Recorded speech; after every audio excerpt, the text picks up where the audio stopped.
I am Morgan, 31 years old, and somehow still healing from the emotional wounds my family inflicted. As a senior forensic accountant, I built a successful life away from their toxicity, but I still maintained occasional contact out of a misplaced sense of duty. At our family Christmas dinner, I barely brushed past my sister Brianna. She slapped me hard across the face in front of everyone and screamed, "Are you blind or just stupid?" My mother snapped at me saying, "Apologize right now or get out." My father did not say a single word, he just walked over and held the front door open. I walked out without making a sound. That night at 2 in the morning, I logged into my corporate portal and executed an order that would freeze every single asset they owned. Before I continue this story, let me know where you are watching from in the comments below. Hit like and subscribe if you have ever had to stand up to a family who underestimated your worth. Growing up in our affluent Atlanta suburb meant projecting absolute perfection to the outside world. To the community, my parents, Valerie and Harrison, were pillars of success. They owned a prominent logistics company and attended all the right social events. But inside our sprawling brick colonial home, an emotional coldness permeated every corner. I learned early on that my sister Brianna, who is 3 years younger than me, was the golden child.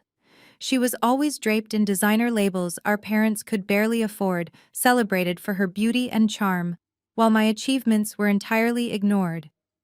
The Christmas dinner was supposed to be a grand celebration of our family legacy. The dining room was decorated beautifully with silver and gold garlands, and the table was perfectly set with my mother's expensive imported crystal. I had spent the previous 3 hours alone in the kitchen, carefully basting the holiday roast and preparing all the side dishes while the rest of the family relaxed and sipped expensive champagne in the living room. Brianna was holding court as usual. Tonight she was wearing a brand new custom silk gown gifted by her husband Gavin. Gavin was a white investment banker who my parents treated like a literal deity. To them, having a wealthy Wall Street son-in-law was the ultimate status symbol, the final piece of the puzzle to secure their place in high society. They hung on to his every word and constantly compared my single status and my supposedly boring office job to his glamorous lifestyle. I was carrying the heavy silver gravy boat from the kitchen into the dining room. The hallway connecting the two rooms was narrow. Brianna was standing near the archway laughing loudly at one of Gavin's stories. Suddenly, she stepped backward right into my path. I immediately tried to pivot to avoid hitting her, but my heel caught the thick edge of the Persian rug. I stumbled slightly and my shoulder brushed against hers. Not a single drop of gravy spilled, and the contact was incredibly minor, but the slight brush caused Brianna to gasp dramatically. She spun around, her eyes wide with manufactured rage.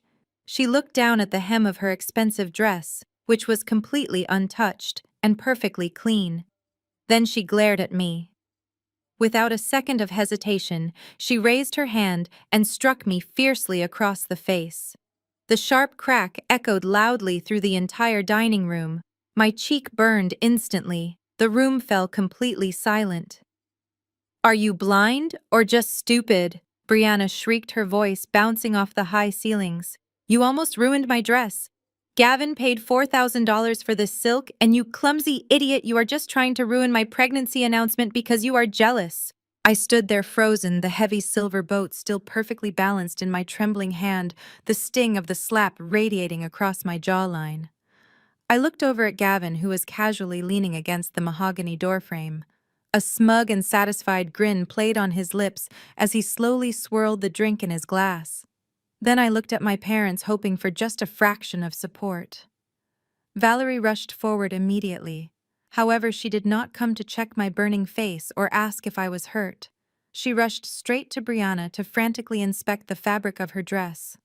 "Oh, honey, are you okay?" she cooed gently before turning a vicious glare directly on me. "Morgan, what is wrong with you? You are 31 years old, unmarried, working some boring desk job, and you cannot even walk through a room without trying to sabotage your sister's special moment. You have always been so bitter about her happiness." I swallowed the painful lump in my throat and tried to defend myself. "Mom." I did not even step on her dress. She backed into me while I was carrying the hot food. "Do not talk back to your mother," my father Harrison boomed loudly. He stepped into the light, aggressively adjusting his expensive silk tie. "We are hosting very important guests tonight. Gavin is currently helping my logistics company go public, and I will absolutely not have you disrespecting his wife in my home. Say sorry to your sister right now or get out of my house." The heavy silence stretched on. Brianna stood tall with her arms crossed, eagerly waiting for my public submission. "Say it right now," Valerie hissed sharply. "Apologize to Brianna." I slowly walked over and placed the gravy boat down on the table. I looked Brianna dead in the eye, and then I looked directly at my parents. "I am not apologizing," I said, my voice incredibly steady and completely devoid of emotion. My father did not say another word to me. He simply turned around, walked straight to the front entryway, and held the heavy oak door wide open. "Then get out," Harrison said coldly. I immediately left. I drove away from the sprawling estate without looking back. The cold December air seeped through the windows, but it was nothing compared to the chill I felt inside. My cheek still throbbed fiercely where Brianna had struck me. The physical pain was sharp, but the emotional sting was something I had lived with for over a decade. I navigated the quiet, winding roads of our affluent Atlanta suburb. The mansions on either side were illuminated by extravagant holiday displays, projecting an image of warmth and perfection. It was the same hollow perfection my parents worshipped. As the miles stretched between me and the house, the memories began to surface, one after another. I remembered the humid summer day I sat in the university financial aid office at 19. The counselor slid a piece of paper across the desk and told me my tuition check had bounced. I had panicked and called my father from a payphone. He did not sound apologetic when he told me the money was gone. He explained casually that Brianna needed a professional pageant coach and a custom wardrobe for her upcoming competition. He called it an investment in her future and told me I was resourceful enough to figure out my own way. I ended up working 3 jobs and taking out crushing student loans just to stay in school while Brianna paraded across a stage wearing my college fund. The flashbacks did not stop there.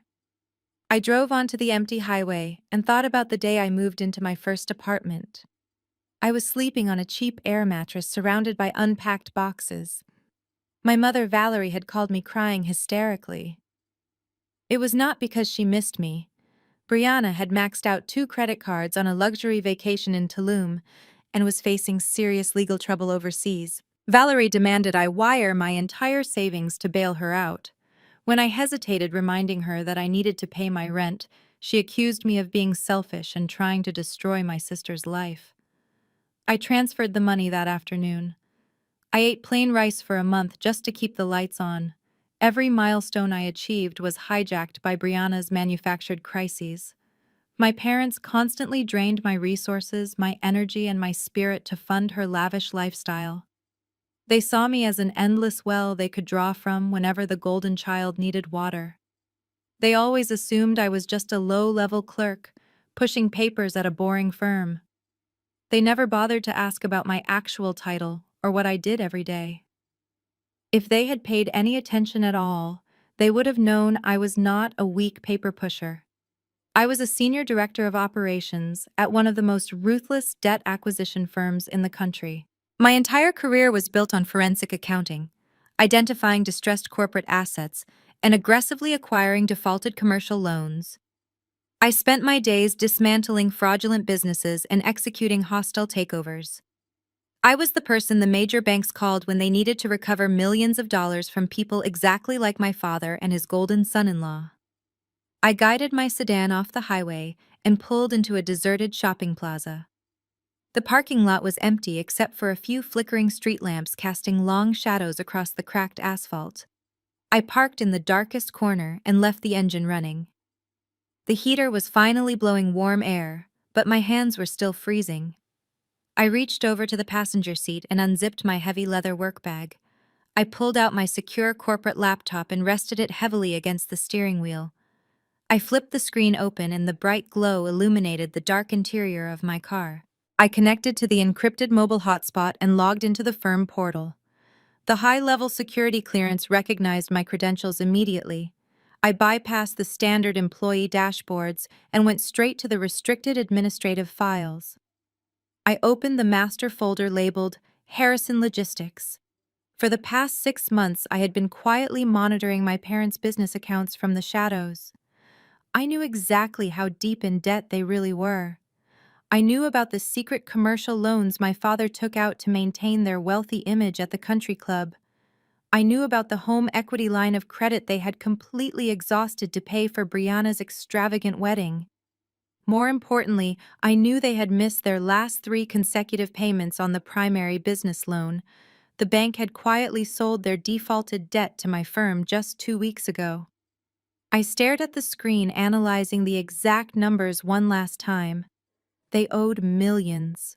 The clauses in the acquisition contract gave my firm the immediate right to recover the funds through total asset seizure since the account was severely delinquent. I navigated to the execution command window. My fingers hovered over the keyboard. I thought about the sting of the slap ringing through the dining room. I thought about my mother telling me to get out. I thought about my father holding the heavy oak door wide open. There was absolutely no hesitation left in me. I typed in my final authorization code. A prompt appeared on the screen asking for the execution timeline. I selected the immediate action protocol and scheduled it for the nightly system refresh cycle. I typed in the final command asset seizure and account freeze execute at 2 in the morning. I pressed the enter key firmly. The screen flashed green, confirming the irrevocable order was locked into the banking system. I closed the laptop, plunging the car back into total darkness. It was done. Tomorrow they would wake up to a reality they could not buy their way out of. I put the car back in drive and pulled out of the empty parking lot, heading toward my own home, leaving them to their fate. Back at the sprawling brick colonial, the holiday party had finally ended. The caterers had packed up their silver trays and left. The heavy oak front door was securely locked. The house was completely silent except for the low hum of the central heating system. It was 2 in the morning. In the master suite, my mother Valerie was propped up against a mountain of plush silk pillows. She was wide awake. The glow of her tablet illuminated her face as she scrolled through an exclusive designer boutique online. She was already planning Brianna's extravagant baby shower. She had loaded her digital shopping cart with imported Italian lace linens, custom crystal centerpieces, and a vintage silver rattle that cost more than my first car. The total was staggering, but to Valerie the price tag was simply a necessity to maintain her image among the Atlanta elite. She navigated to the checkout page and confidently entered the details of her heavy metal black card. She pressed confirm and waited for the familiar screen thanking her for her purchase. Instead, a red error message flashed across the screen. Transaction declined. Please contact your financial institution. Valerie frowned slightly. She assumed it was a standard security hold due to the late hour and the large transaction amount. She tapped the screen and tried processing the payment a second time. The same red text appeared instantly. Annoyed, she reached into her designer nightstand and pulled out her Platinum Rewards card. She typed in the numbers and hit submit. Declined. She tried a third card. Declined. Her irritation quickly morphed into a hot prickle of anxiety. Valerie snatched her phone from the bedside table and dialed the 24-hour luxury concierge service attached to her primary account. She tapped her manicured nails against the headboard while waiting for a representative. When a polite voice finally answered, Valerie immediately adopted her haughtiest tone, demanding to know why her cards were blocked. The representative placed her on a brief hold. When he returned, his tone had shifted from accommodating to strictly professional. He informed her that a sweeping corporate lien had been executed against all linked accounts. Every single line of credit, every checking account, and every savings portfolio under her name and social security number had been completely frozen. Valerie demanded to speak to a manager, screaming that they were making a massive mistake. The representative calmly stated that the freeze was not initiated by the bank, but by an external debt acquisition firm executing a defaulted commercial loan seizure. The call disconnected, leaving Valerie staring blindly at her blank phone screen. Down the hall in his mahogany-paneled home office, my father Harrison was also awake. He was sitting in his leather chair nursing a glass of scotch and admiring the framed country club certificates on his wall. His phone suddenly buzzed violently on the heavy wooden desk. It was an automated emergency alert from the commercial bank that handled all the finances for Harrison Logistics. Harrison picked up the phone expecting a routine notification about a cleared vendor payment. He opened the text message, and the blood instantly drained from his face. The message was a high-priority security alert, stating that the primary operating accounts for his trucking fleet had plummeted to zero. He slammed his glass down, spilling expensive scotch across his desk. He lunged for his laptop and frantically navigated to the banking portal. His hands were shaking so badly he mistyped his password twice. When he finally broke through the security firewall, the dashboard loaded, and his worst nightmare became a terrifying reality. The numbers on the screen were entirely red. The payroll account that held the wages for his 70 drivers was empty. The equipment leasing account used to maintain his massive fleet of freight trucks was completely drained. Even the secret emergency reserve fund he had hidden from Valerie was gone. Every single account displayed a balance of 0.00. A stark gray banner spanned across the top of the portal with bold black letters. Account restricted pending asset seizure protocol. Harrison felt a crushing weight press down on his chest. He could not breathe. The logistics company was his entire identity. It was the only reason the community respected him. If those accounts were empty, his trucks would not run tomorrow. His drivers would quit. The vendors would sue him. The empire he had built on a foundation of hidden debt and fake prestige was collapsing in real time. He pushed himself out of his chair, knocking it backward onto the Persian rug. He stumbled out of the office and sprinted down the long carpeted hallway. At the exact same moment, Valerie burst out of the master bedroom, clutching her tablet to her chest. Her face was pale and her eyes were wide with sheer terror. They nearly collided near the top of the grand staircase. Harrison grabbed her shoulders, his voice a panicked whisper asking if she had spent the company money.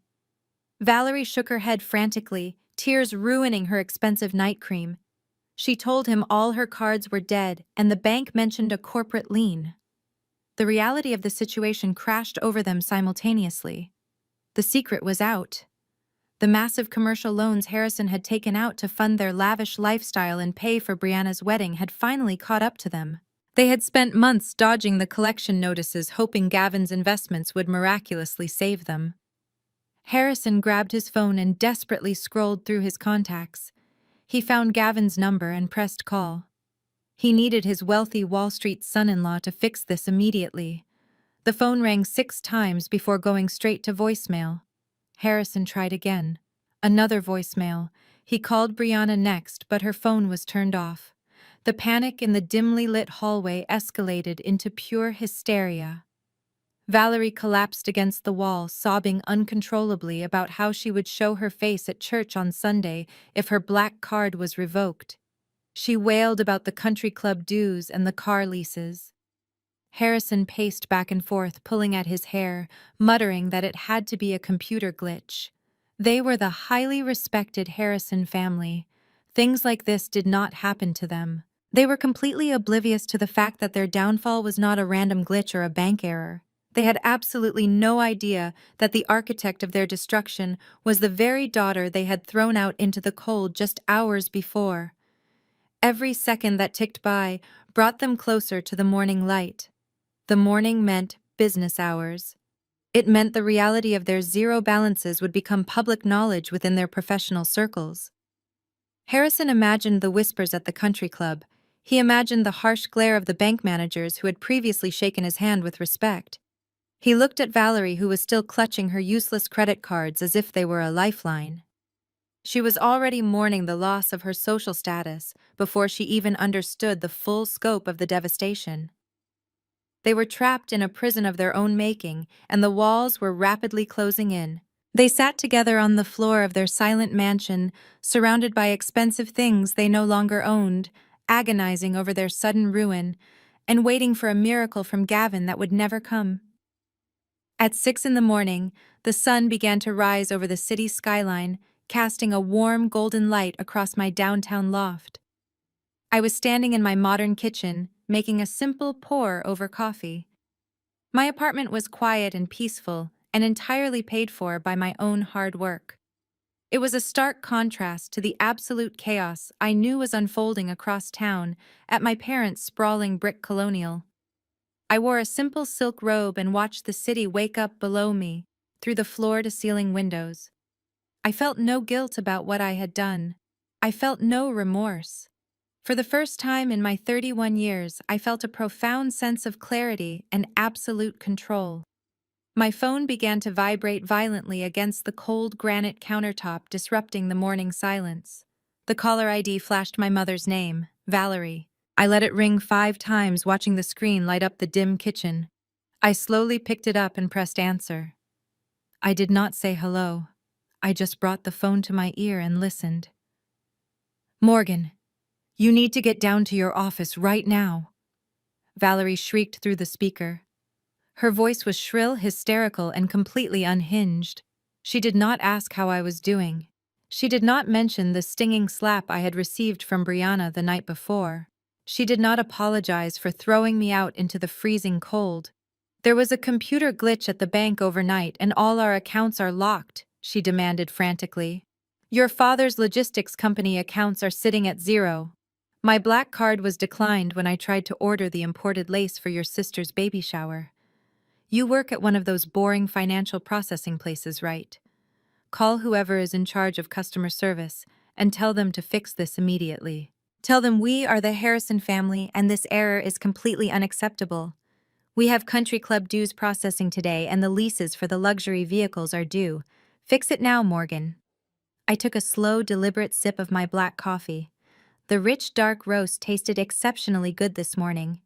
I let the silence stretch over the phone line for a long moment, letting her frantic, heavy breathing fill the empty space.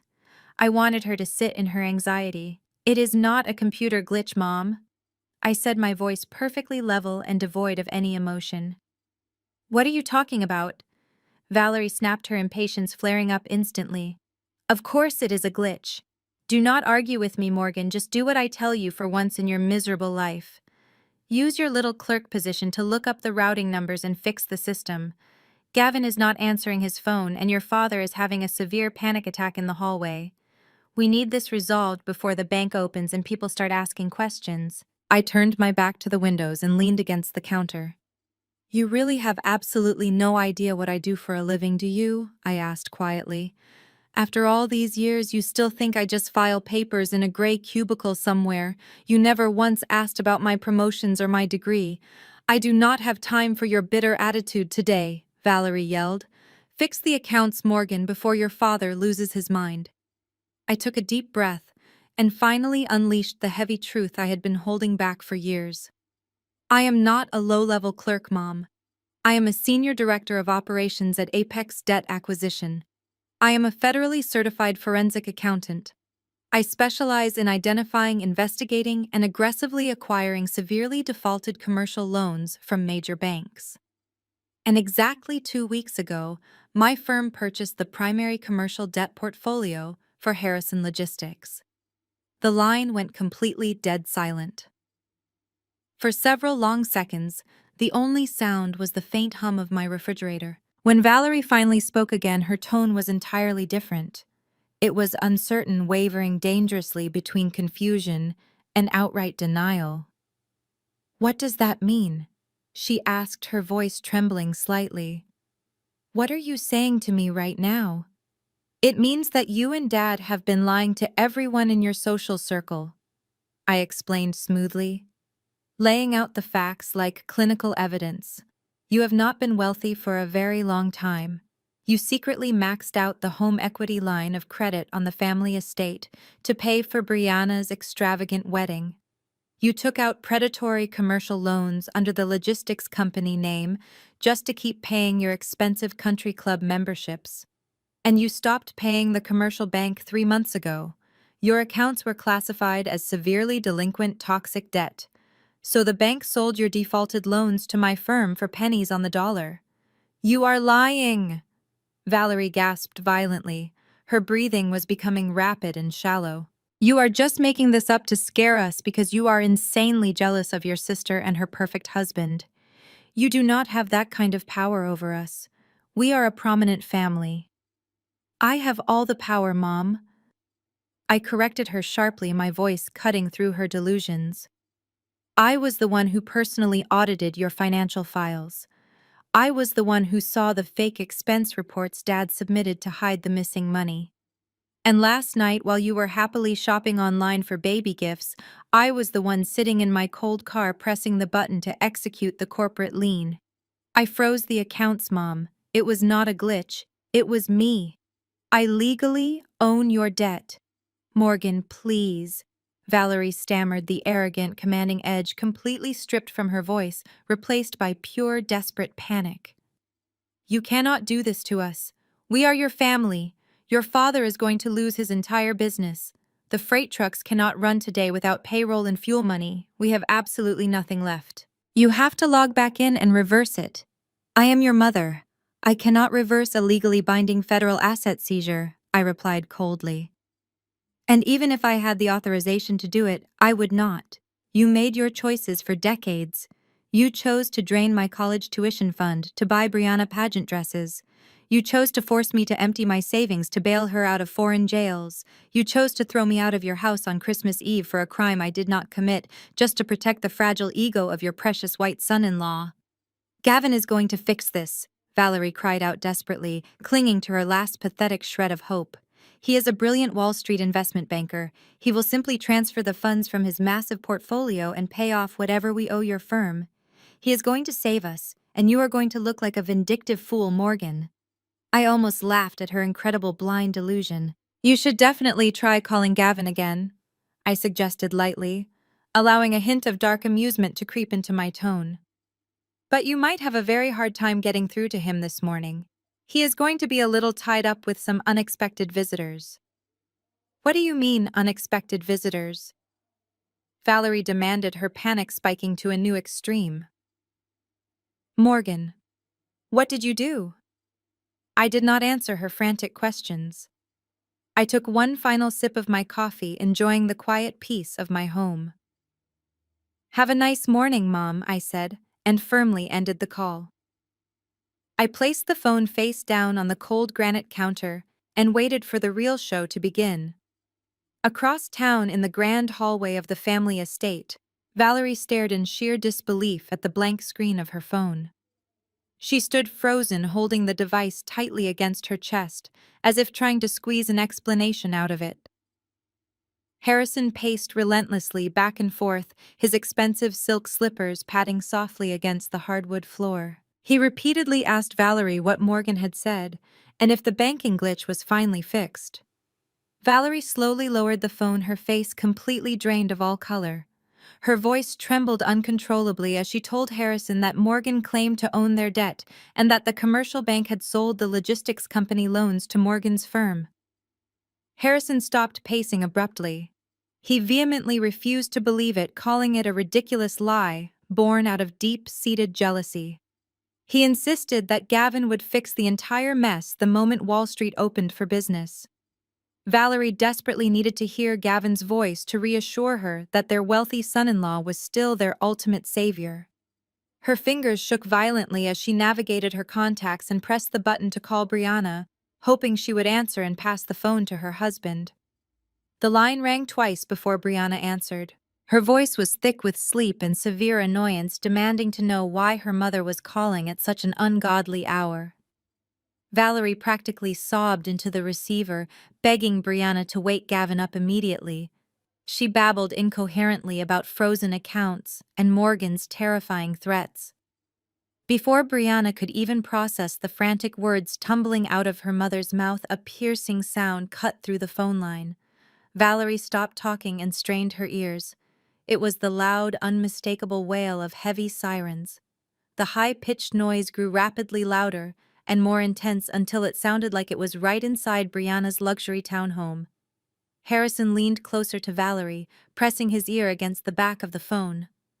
Through the speaker, they could hear the frantic barking of neighborhood dogs and the screeching of heavy tires stopping abruptly on the pavement outside. Brianna sounded confused and terrified as she told her mother there were flashing red and blue lights, illuminating her bedroom windows. Valerie heard the sound of heavy footsteps running across Brianna's perfectly manicured front lawn. Then came a booming voice, amplified by a megaphone, commanding everyone inside the residence to remain completely still. A fraction of a second later, a deafening crash echoed violently through the phone speaker. The heavy reinforced front door of Brianna's multi-million-dollar home was violently kicked open off its hinges. The brutal sound of splintering wood and shattering glass made Valerie scream and drop the phone onto the carpet. Harrison quickly scrambled to his knees and put the device on speakerphone, his heart pounding fiercely in his chest. Through the clear audio, they heard the chaotic stampede of heavy tactical boots swarming into the foyer. Deep, authoritative voices echoed off the high vaulted ceilings of Brianna's house, identifying themselves as federal agents. Brianna shrieked in absolute terror, screaming at them to get out and threatening to call the local police. One of the agents loudly announced that they were the Federal Bureau of Investigation executing a federal search and seizure warrant. Valerie and Harrison listened in frozen horror as the chaos unfolded live in Brianna's master bedroom. They heard the terrifying sounds of a physical struggle, followed by a loud, heavy thud as someone was forced violently onto the floor. Gavin yelled out in pain and indignation, demanding to call his lawyers and shouting that he personally knew the mayor. The federal agent did not care about Gavin's elite connections. His voice cut through the room with absolute authority, reading the official charges aloud. He stated that Gavin was being placed under immediate arrest for multiple counts of wire fraud, money laundering, and the operation of a massive financial Ponzi scheme. The words hit Valerie and Harrison like physical blows to the stomach, knocking the wind completely out of them. The agent continued outlining the staggering scope of the investigation, stating that the so-called elite Wall Street investment fund was nothing more than a highly sophisticated scam. He announced that Gavin had defrauded dozens of high-net-worth individuals out of millions of dollars, using new investor funds to pay fake returns to older clients, while skimming the rest to fund his lavish lifestyle. Valerie covered her mouth to stifle a gut-wrenching sob as the brutal truth finally set in. The custom silk dresses, the luxury vehicles, and the extravagant overseas vacations were all paid for with stolen money.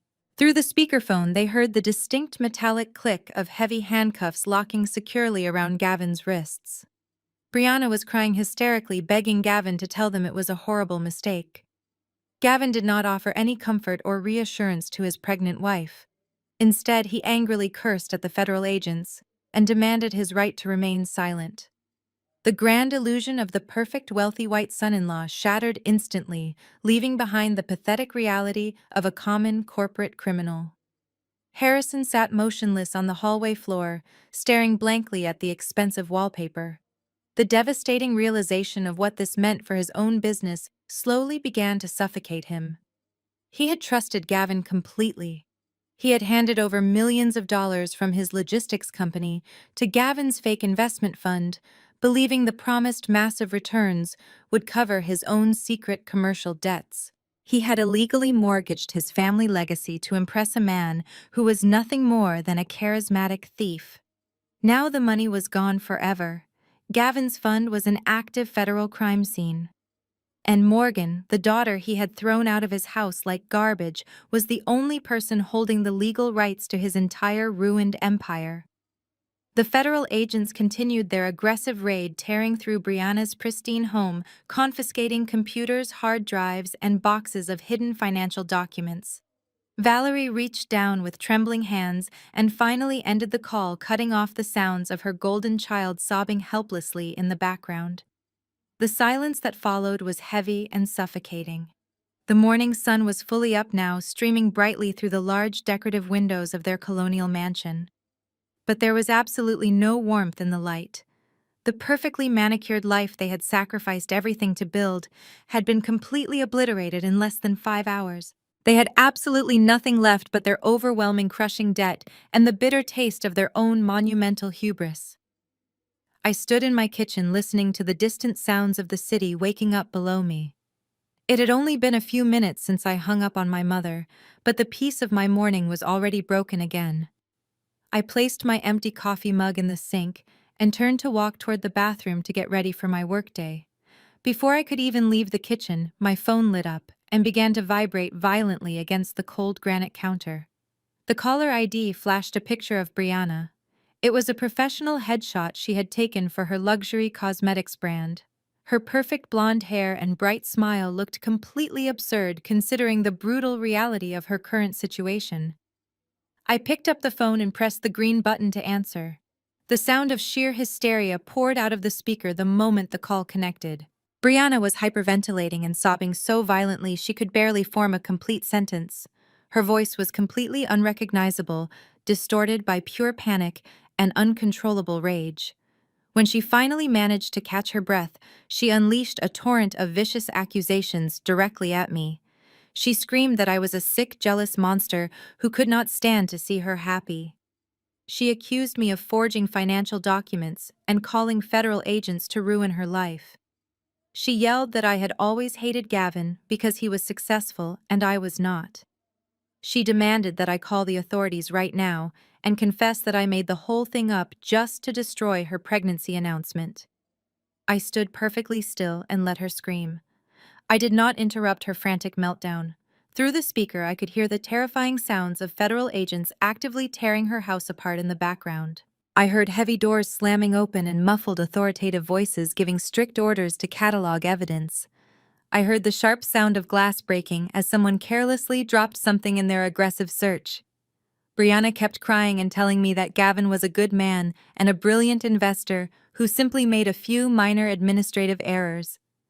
She said I had destroyed her family legacy just to satisfy my own bitter resentment, and that she would never forgive me for sending the feds to her door. When she finally ran out of breath and the line grew somewhat quiet, except for her heavy, wet sobbing, I decided to speak. My voice was completely calm and entirely unbothered by her emotional collapse. I told her she was giving me way too much credit for her current nightmare. I explained clearly that I did not call the Federal Bureau of Investigation. I told her I had absolutely nothing to do with the criminal raid currently happening in her expensive living room. My jurisdiction at the firm was strictly limited to acquiring and collecting the defaulted commercial debt our parents had foolishly accumulated. I told her I only audited the numbers for the bank. Brianna stammered loudly, her voice laced with deep confusion and stubborn denial. She asked me what I meant and who else could have possibly known about Gavin's private business affairs. She insisted that Gavin kept a very tight circle and that no one else had any access to his highly secure financial records. She tried to convince herself that I was lying just to cover my own tracks. I took a slow, deliberate breath and decided it was finally time to shatter the last remaining piece of her perfect illusion. I told her that Gavin did not keep a very tight circle after all. I explained that while I was conducting the forensic accounting audit on our parents' logistics company, I noticed a series of bizarre recurring wire transfers. Massive sums of money were being funneled directly from Gavin's supposed investment fund into a private shell company registered under a fake name.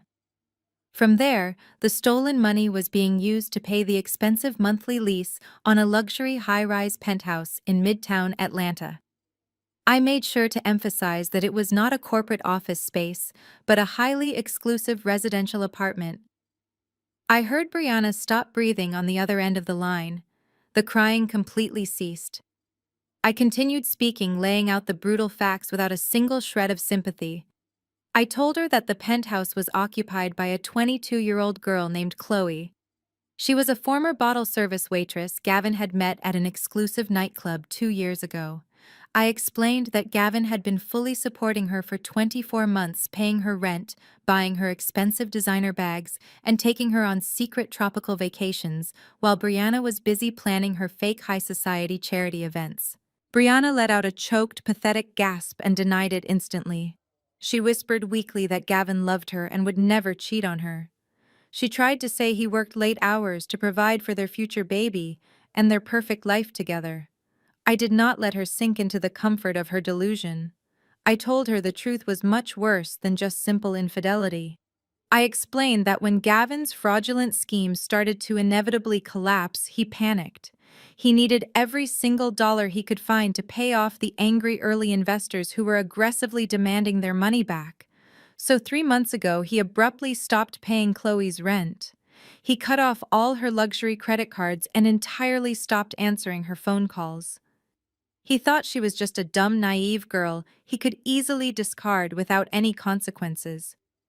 But Chloe was not stupid at all. Over the course of their 2-year affair, she had quietly listened to him brag about his illegal financial operations. She had secretly taken pictures of confidential financial documents he carelessly left sitting on her kitchen counter after a few drinks. She had saved every single text message and every single email where he foolishly incriminated himself. When the formal eviction notice arrived at her penthouse, Chloe was absolutely furious. She packed up all the damning evidence, put it in a neat little folder, and marched straight into the federal building downtown. She handed over everything to the authorities and cut a full immunity deal for herself to avoid any accessory charges. "The person who tipped off the feds was not me," I said quietly, letting the heavy words sink in. "The person who destroyed your perfect husband and your perfect life was the 22-year-old mistress he decided he no longer wanted to pay for. She was the actual whistleblower. I just followed the money trail after the federal investigation was already well underway." The silence from Brianna's end of the line was absolute and terrifying. The shrill, hysterical anger had completely evaporated and was replaced by a profound and devastating shock. The entire foundation of her identity was built on being the chosen golden child, the perfect daughter with the perfect wealthy husband. Now she was being forced to realize that her entire marriage was a complete sham funded entirely by stolen money and shared with a girl fresh out of college. I did not wait for her to formulate a response. I told her she should probably start looking for a very good divorce lawyer, assuming she could find one willing to work for free, since all her bank accounts were about to be seized by the government. I reminded her that the custom silk dress she loved so much, the one she slapped me over, was paid for with the tears of ruined investors and the dirty money of a cheating liar.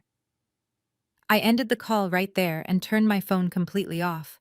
I walked into my bathroom and turned on the hot shower, ready to start my successful day, knowing the toxic empire they built had finally burned straight to the ground. The harsh reality of their situation arrived at precisely 10 in the morning. A black town car pulled into the sweeping circular driveway of the family estate. A man in a dark suit stepped out, holding a thick manila envelope. Harrison watched him from the large bay window of his home office. He assumed it was a legal courier sent by Gavin to explain the massive misunderstanding with the federal agents. He practically ran to the heavy oak front door to receive the package. He did not even wait for the man to knock. He snatched the envelope and tore it open right in the foyer. Valerie hurried down the grand staircase, her silk robe trailing behind her. She asked if Gavin had sent instructions on how to access the hidden offshore accounts. Harrison did not answer her. His eyes scanned the crisp legal document and the remaining color drained from his face. It was not a letter from Gavin's lawyers. It was a formal notice of foreclosure and immediate eviction. The document stated that due to severe and prolonged default on multiple commercial loans, cross-collateralized with the residential property ownership of the estate, had officially reverted to apex debt acquisition. They were given exactly 72 hours to vacate the premises before local law enforcement would arrive to physically remove them and their belongings. Valerie snatched the paper from his trembling hands. She read the words, but her mind simply refused to process the devastating reality. She threw the document onto the expensive console table and scoffed loudly. She told Harrison that it was just a pathetic scare tactic engineered by Morgan. She insisted that Morgan was throwing a childish tantrum and using her little office job to print fake legal documents just to punish them for the Christmas dinner argument. Valerie vehemently refused to believe that the daughter she had belittled her entire life possessed the actual power to take away her home. Harrison nodded in desperate agreement. His fragile ego could not handle the alternative. He convinced himself that the federal raid on Gavin's house was just a routine compliance check blown wildly out of proportion by aggressive government agents. He told Valerie that Gavin was a brilliant investment banker who was simply caught in a temporary liquidity trap. They both agreed that their primary focus had to be securing Gavin's immediate release. They firmly believed that once Gavin was out on bail, he would easily make a few phone calls, access his massive Wall Street funds, and pay off the annoying debt Morgan was trying to collect. They formulated a plan built entirely on their own staggering delusions. They would use their prestigious standing in the Atlanta high society to secure a temporary bridge loan. They just needed enough cash to post Gavin's bail and hire a top-tier defense attorney. Harrison went upstairs and put on his finest tailored suit. Valerie spent an hour applying her heavy makeup and perfectly fixing her hair, trying to erase the physical signs of her sleepless night. They were determined to project an image of absolute confidence and unshakable wealth to the outside world. Harrison drove his luxury sedan to the exclusive country club, where he had been a highly respected member for over a decade. He walked into the lavish men's lounge expecting to be greeted with the usual warm handshakes and respectful nods. Instead, the room went completely quiet the moment he stepped through the heavy oak doors. Men in expensive golf attire suddenly found their drinks very interesting and actively avoided making eye contact with him. Harrison approached a small group of wealthy business owners he considered his closest friends. He forced a hearty laugh and casually mentioned that his son-in-law was dealing with a minor administrative issue with the feds. He smoothly asked for a short-term personal loan of $500,000, promising a massive return on investment once Gavin's fund was unfrozen. The men stared at him with a mixture of profound pity and deep disgust. One of them, a prominent real estate developer, finally broke the uncomfortable silence. He told Harrison that the news of the early morning raid was already all over the local financial networks. He bluntly stated that Gavin was running a massive Ponzi scheme and that millions of dollars from their own community were permanently gone. The developer told Harrison that nobody in that room would ever give him a single dime. He suggested Harrison leave the club immediately before the board of directors officially revoked his membership. Harrison stood there completely humiliated. The prestigious respect he had purchased with borrowed money vanished right in front of his eyes. He turned and walked out of the club, his face burning with deep shame. While Harrison was being rejected at the country club, Valerie was experiencing her own spectacular downfall at their mega church. She walked into the massive glass and steel building, demanding an immediate private meeting with the head pastor. She sat in his lavish office and dramatically wiped away fake tears. She played the role of the devoted mother facing a spiritual test. She asked the church to dip into the emergency benevolence fund to help bail out Gavin, claiming the devil was trying to destroy her righteous and generous family. The pastor looked at Valerie with cold, tired eyes. He gently closed his thick leather Bible on his desk. He informed her that several high-profile members of the congregation had invested their retirement savings into Gavin's fund, based entirely on the Harrison family endorsement. Those elderly members had just learned their entire life savings were wiped out because of her son-in-law. The pastor told Valerie that she was no longer welcome to serve on the charity committee or the church board. He politely but firmly asked her to leave the property and suggested she focus on her own deep need for repentance. Valerie stumbled out of the church completely shattered. The two pillars of her social identity, the country club and the church, had completely collapsed in a matter of hours. When she and Harrison finally reunited back at their seized estate, the massive house felt incredibly cold and terrifyingly empty. The eviction notice still sat on the console table glaring at them. They had no money, no friends, and no powerful white son-in-law to save them. Yet incredibly, they still refused to accept their own profound guilt. They still blamed Morgan for everything. Sitting in the dark hallway, they decided that phone calls were no longer enough. They needed to confront Morgan directly. They fully believed that if they marched into her office and used their parental authority, they could somehow force their disobedient scapegoat daughter to drop the ridiculous charade and restore their perfect lives. It was exactly noon when the front desk security team called my private office line. The head of security informed me that 3 individuals claiming to be my family were causing a massive scene in the main lobby. He said they were demanding immediate access to the executive floor and threatening to have the security staff fired if they were not allowed upstairs. I did not panic. I simply instructed security to print them temporary visitor badges and escort them directly to the glass conference room adjacent to my office. I wanted them to see exactly where I worked. I wanted them to feel the sheer magnitude of the world I had built without a single dime of their money. I stood up from my heavy mahogany desk and walked over to the soundproof glass wall of my office. From my vantage point, I had a perfect view of the main executive floor. Apex Debt Acquisition occupied the top 3 floors of the tallest skyscraper in downtown Atlanta. The space was a fortress of polished marble, sleek steel, and floor-to-ceiling windows overlooking the city skyline. Dozens of highly paid financial analysts and ruthless corporate lawyers moved with quiet urgency through the open workspace. This was not a place for weak people. This was a place where financial empires were quietly dismantled and liquidated. A few minutes later, the heavy glass doors of the elevator bank slid open. Harrison, Valerie, and Brianna stepped onto the executive floor, escorted by 2 armed security guards. The sight of them was almost comical. They were trying desperately to project their usual image of untouchable high society wealth. Harrison was wearing his best tailored suit. Valerie was clutching a ridiculously expensive designer handbag. Brianna had hidden her swollen eyes behind massive dark sunglasses. But their fragile facade was completely crumbling. Their clothes looked slightly wrinkled. Their posture was rigid with suppressed panic.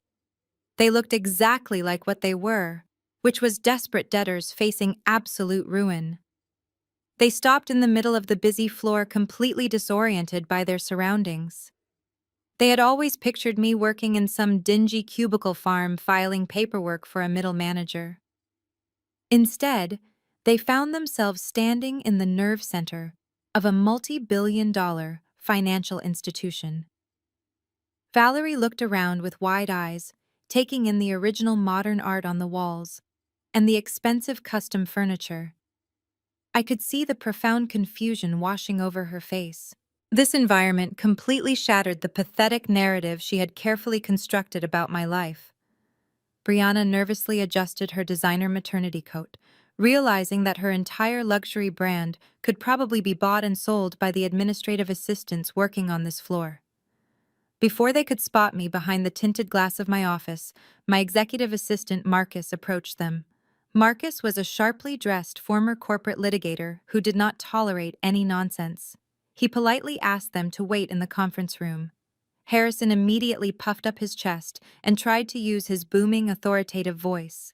He loudly announced that he was Harrison, the owner of Harrison Logistics, and he demanded to see his daughter right this second.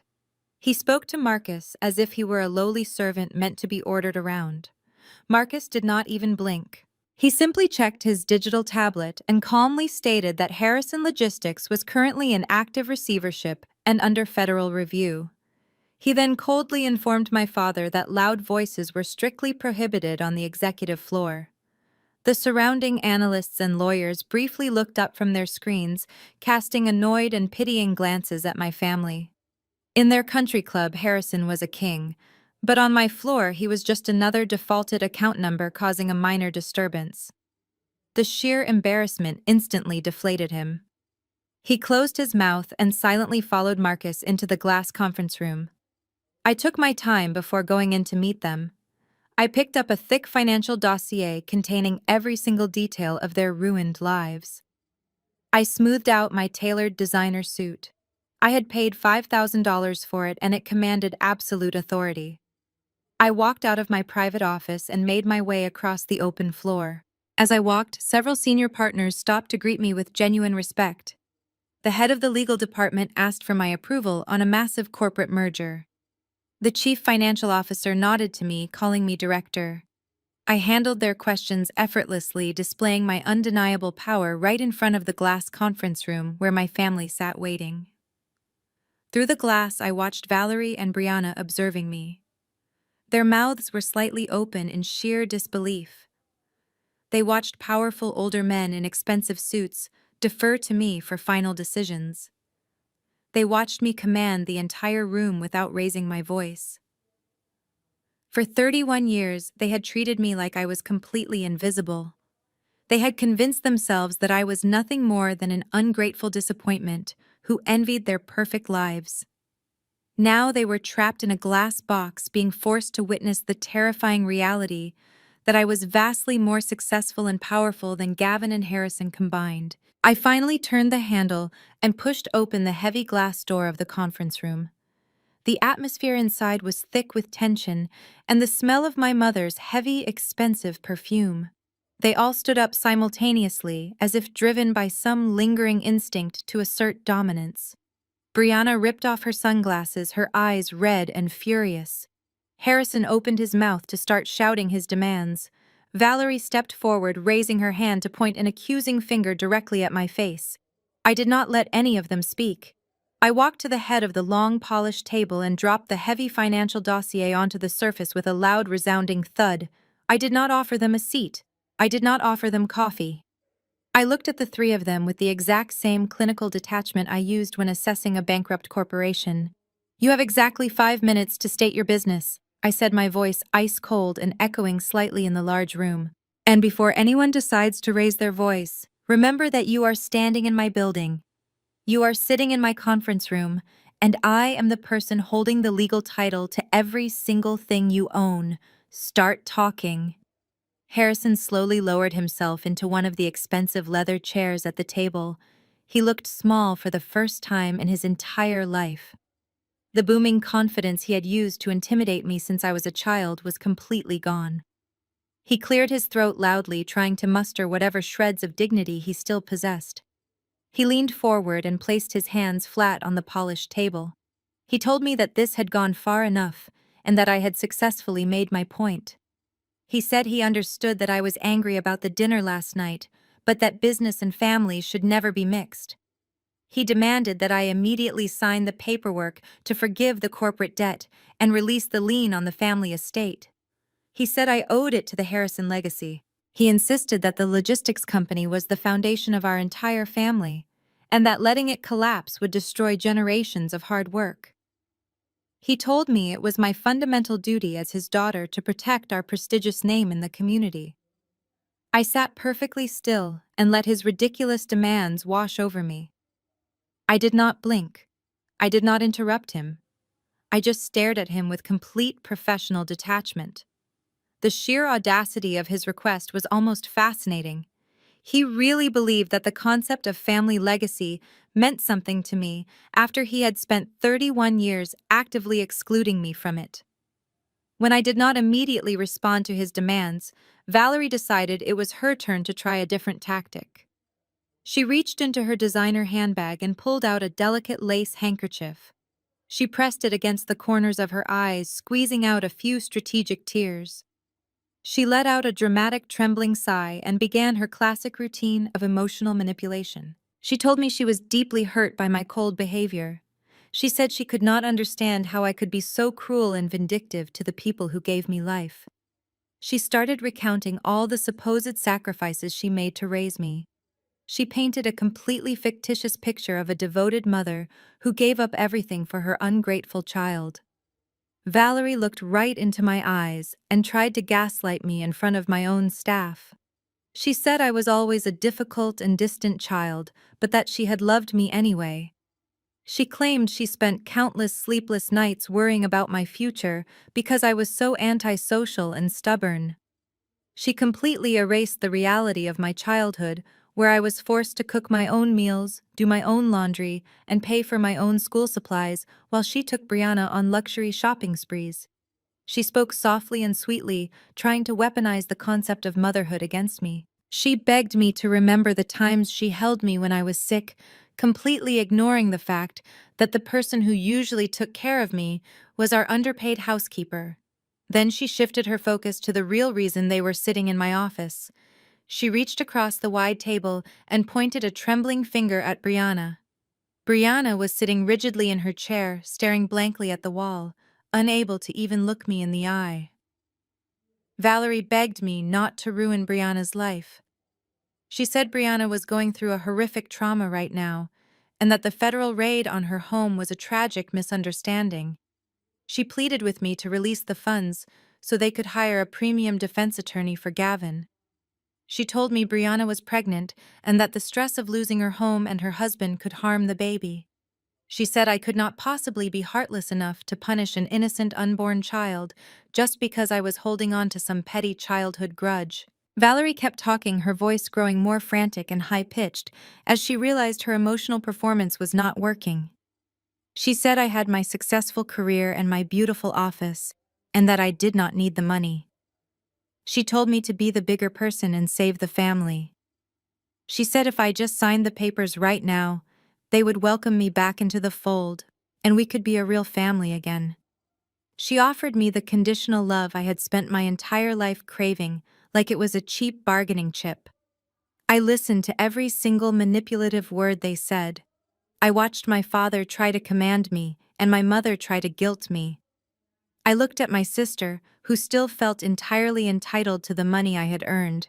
They had marched into my corporate sanctuary completely ruined and facing federal indictments, and yet they still believed they were superior to me. They still believed they could easily bend me to their will. They thought the same toxic tactics they used in the dining room would work in the boardroom. When Valerie finally finished her tearful monologue, the large conference room fell into a heavy, suffocating silence.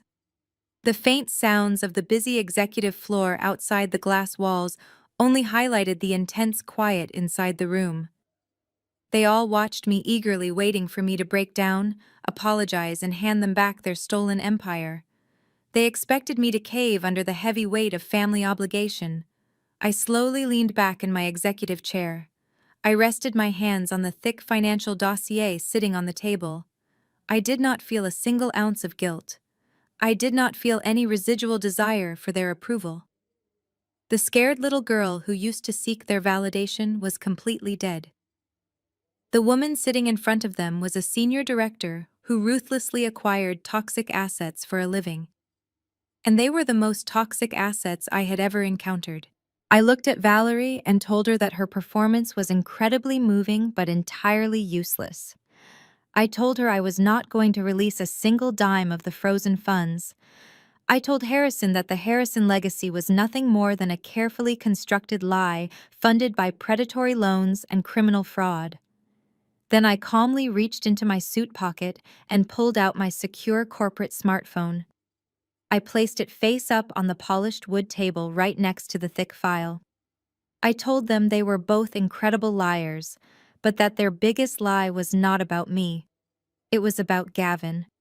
I told them they needed to stop pretending they cared about Brianna's marriage or her unborn child. I unlocked the screen and told them it was time to listen to a phone call they had desperately hoped would stay buried forever. I tapped the sleek screen of my smartphone and maximized the audio file on the display. I looked across the polished wood table at the three of them. I explained that when Apex Debt Acquisition takes over a defaulted commercial portfolio, we gain immediate and unrestricted access to all the corresponding legal discovery associated with the guarantors. I told them that the federal investigators had already extensively cataloged the mountains of evidence provided by Gavin's young mistress. Because our financial interests and the seized assets were now deeply intertwined, my corporate legal team had been granted full access to the transcripts and the recovered audio files. I looked directly at Brianna, whose face was pale and already slick with fresh tears from her mother's earlier performance. I told her to listen very closely to the exact people who claimed they wanted to protect her and her unborn child. I pressed play and pushed the phone to the center of the large table. The audio quality was incredibly clear and completely undeniable. It was a secretly recorded phone call from exactly 6 months ago. The first voice that filled the silent conference room was Gavin's. He sounded frantic, terrified, and completely pathetic. It was a stark contrast to the arrogant Wall Street banker who had casually smirked while I was slapped on Christmas Eve.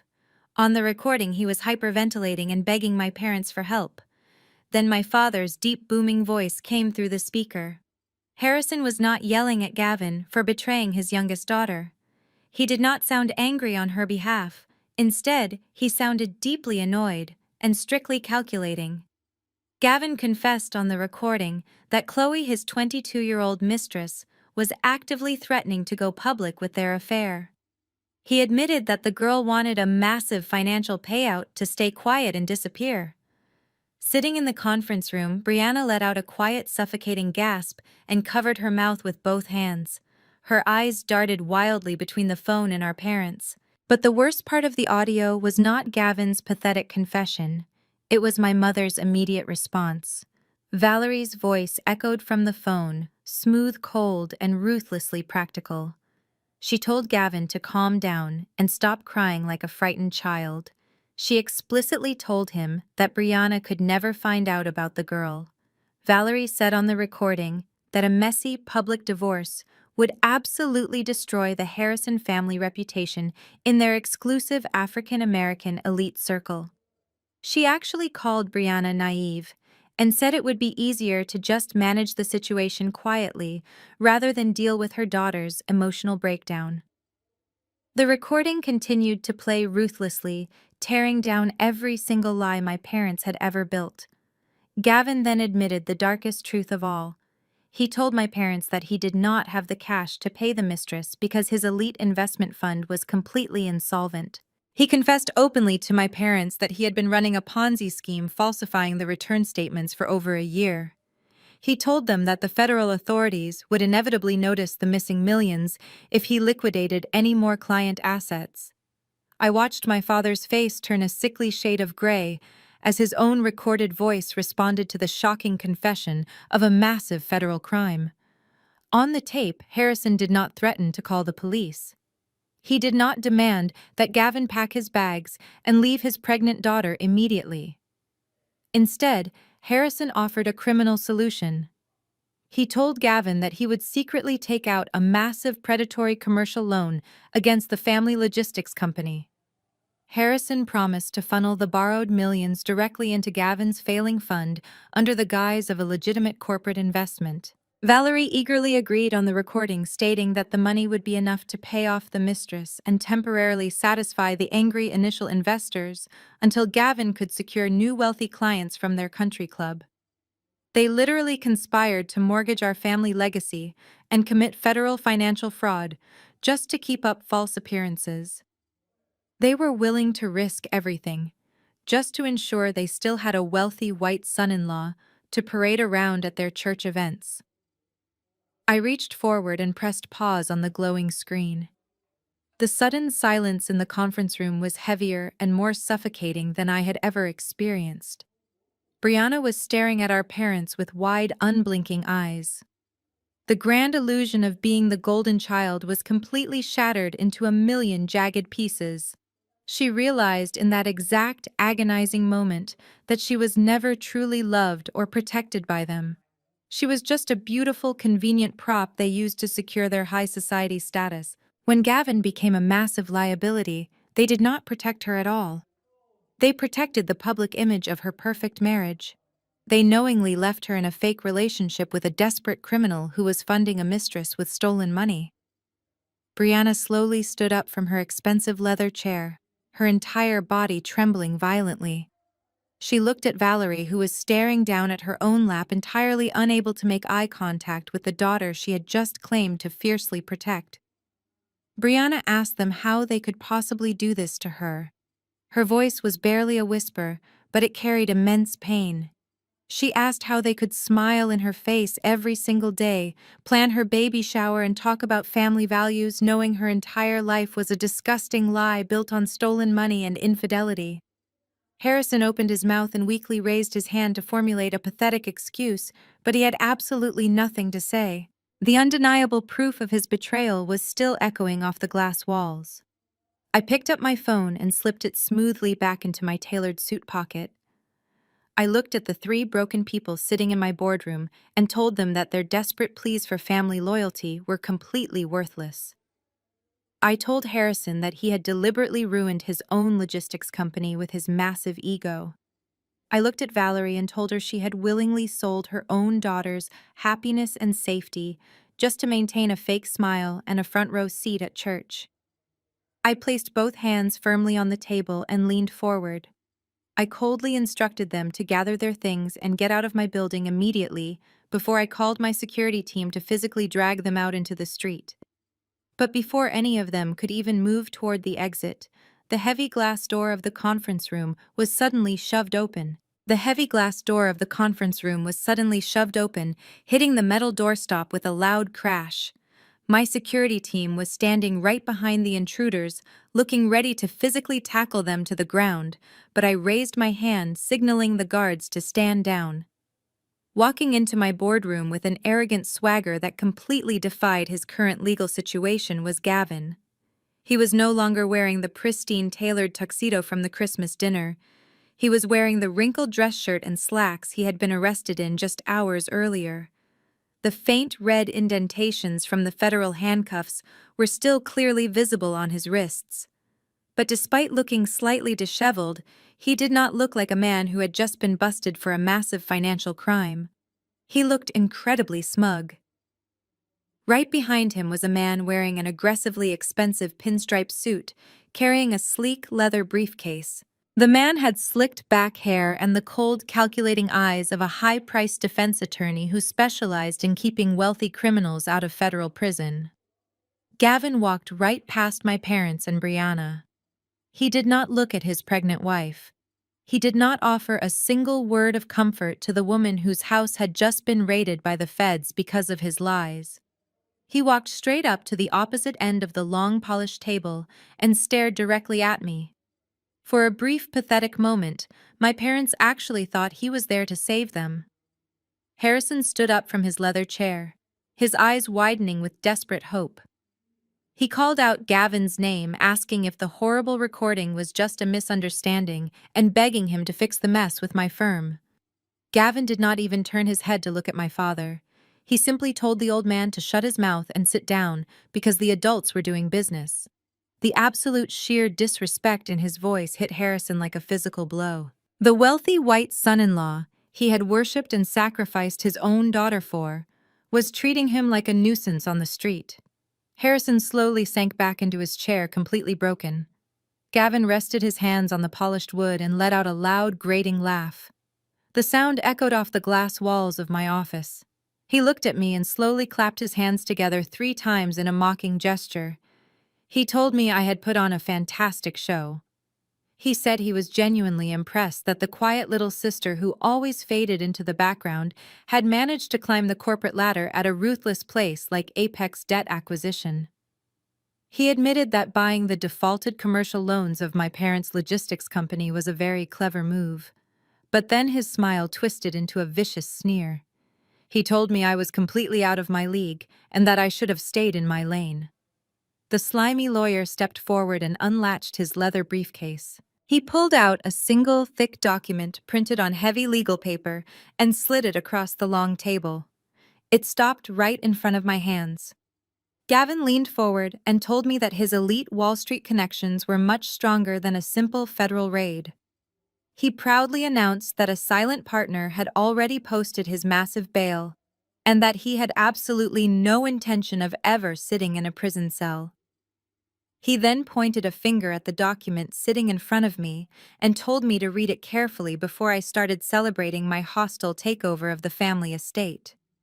I looked down at the paper, but I did not touch it. Gavin could not contain his desperate need to gloat. He loudly explained the contents of the document to the entire room. He told me that he was not a stupid man and that he had seen the financial collapse of his Ponzi scheme coming for several weeks. He knew the early investors were preparing to contact the authorities, and he knew my parents were defaulting on their massive commercial loans.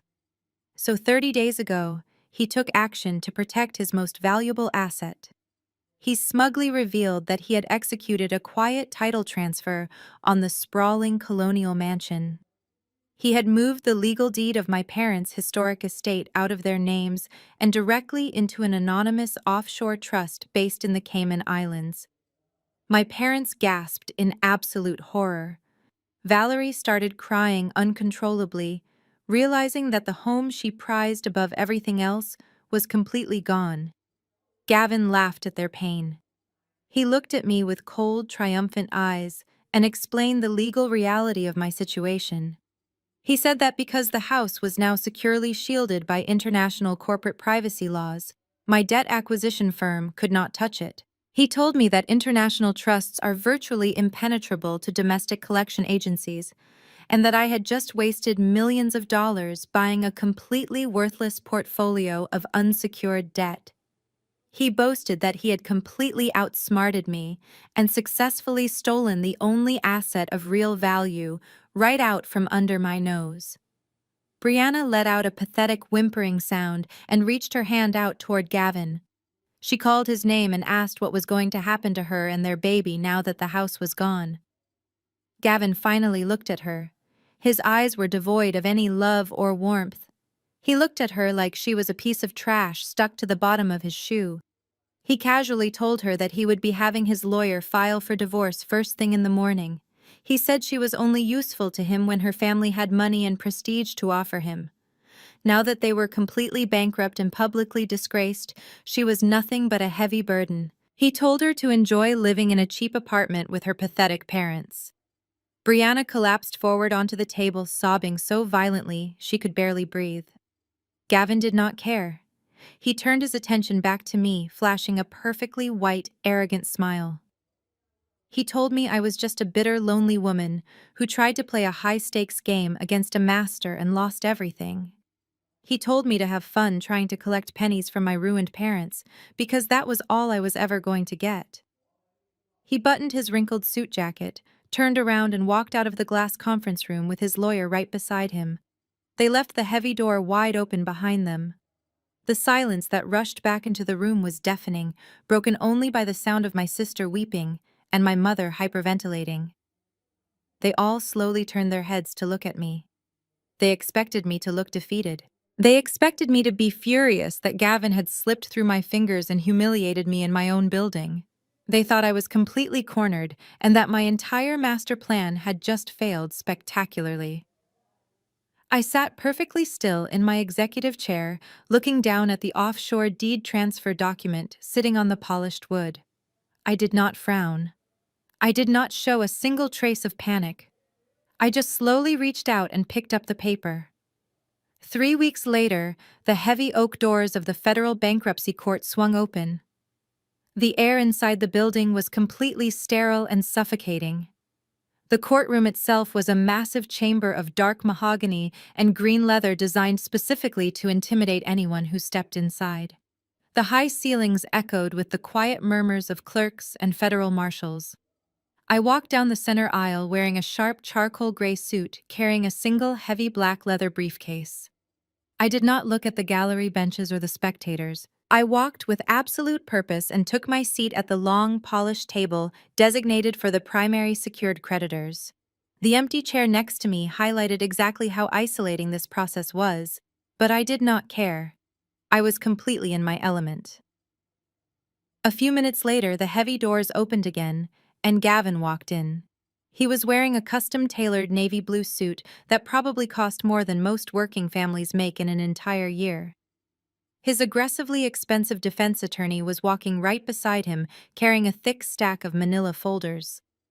Gavin did not look like a desperate man facing multiple federal indictments and a massive involuntary bankruptcy proceeding. He looked like a wealthy young CEO arriving at a routine corporate board meeting.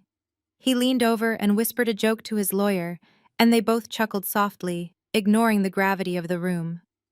Gavin was absolutely certain that his anonymous offshore trust in the Cayman Islands was completely bulletproof. He firmly believed he had successfully hidden his most valuable assets and that this federal hearing was just a minor administrative annoyance he had to endure before he could walk away, scot-free.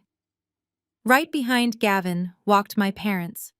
Harrison and Valerie hurried down the center aisle looking incredibly out of place in the stark legal environment. They bypassed the neutral seating areas and chose to sit directly behind the defense table on Gavin's side of the courtroom. Their presence right behind him was the ultimate display of their staggering delusion and deeply toxic pride. After everything they had heard on that audio recording in my office, after watching their precious white son-in-law treat them like absolute garbage, they still desperately chose to align themselves with him. Valerie was wearing a dark conservative dress, trying her hardest to project an image of quiet high society dignity. She looked completely exhausted, her face drawn and pale, but her eyes still held a frantic, desperate hope. Harrison sat rigidly next to her, aggressively straightening his tie and glaring across the wide aisle directly at me. They had somehow convinced themselves that Gavin's illegal offshore transfer had miraculously saved the family estate. They truly believed that Gavin was playing some brilliant multidimensional financial chess game and that he was about to publicly humiliate me in front of a federal judge.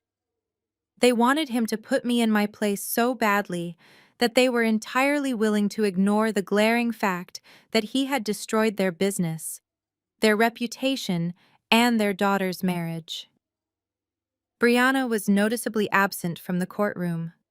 I had heard through the legal grapevine that she had finally moved out of their tiny temporary apartment and was staying on the couch of a distant cousin. She could not face the extreme public humiliation of the federal proceedings, and she absolutely could not stomach sitting next to the parents who had willingly sold out her happiness to protect their own fake social standing. She was finally beginning to understand the brutal reality of the family dynamic she had previously benefited from. The heavy side door opened, and the bailiff loudly announced the arrival of the federal bankruptcy judge, commanding everyone in the room to stand up. The judge was an older woman with sharp, piercing eyes and a well-known reputation for being completely ruthless against white-collar financial criminals. She sat down at the elevated wooden bench, adjusted her reading glasses, and immediately called the court to order. The atmosphere in the room instantly shifted from quiet anticipation to intense legal scrutiny. Gavin's slimy defense lawyer stood up first, confidently buttoning his expensive suit jacket. He launched into a smooth, heavily rehearsed speech about how his client was simply an unfortunate victim of volatile market conditions and aggressive federal overreach. The lawyer argued passionately that all of Gavin's remaining domestic assets had been properly documented, surrendered, and liquidated. He claimed that there was absolutely no money left to distribute to the angry creditors. He conveniently glossed over the sudden transfer of the massive historical estate, acting as if the missing millions simply did not exist. He painted Gavin as a hard-working investment banker who just made a few administrative errors during a difficult economic downturn. While his lawyer spoke, Gavin sat back in his heavy wooden chair and casually crossed his legs. He actually turned his head slightly to look at me over his shoulder. He flashed that exact same arrogant, perfectly white smile he had given me on Christmas Eve right after Brianna had slapped my face. He truly thought the hearing was practically over. He thought the strict federal judge was simply going to accept his empty financial declarations, discharge his massive debts, and dismiss the primary creditor claims, leaving me with absolutely nothing. Harrison leaned forward on the hard wooden gallery bench, watching me intently, eagerly waiting to see my reaction to my impending and total defeat. But I did not frown. I did not look angry or defeated. I sat perfectly still and waited patiently for Gavin's lawyer to finish his ridiculous opening statement and sit back down at the defense table. The judge looked over the initial bankruptcy filings, pushing the thick stack of papers aside with a sigh. She then turned her sharp attention directly to my table. She asked in a loud, clear voice if the primary secured creditor had any objections to the financial disclosures presented by the debtor today. I slowly stood up from my chair and unlatched the heavy brass locks on my black leather briefcase. The loud click echoed through the silent courtroom. I looked directly at the judge and told her that I absolutely had objections.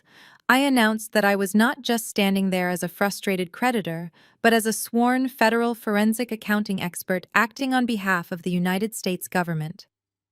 I pulled out a massive stack of heavily redacted bank records and told the court that I had a very different and highly documented story to tell about exactly where Gavin's money had really gone.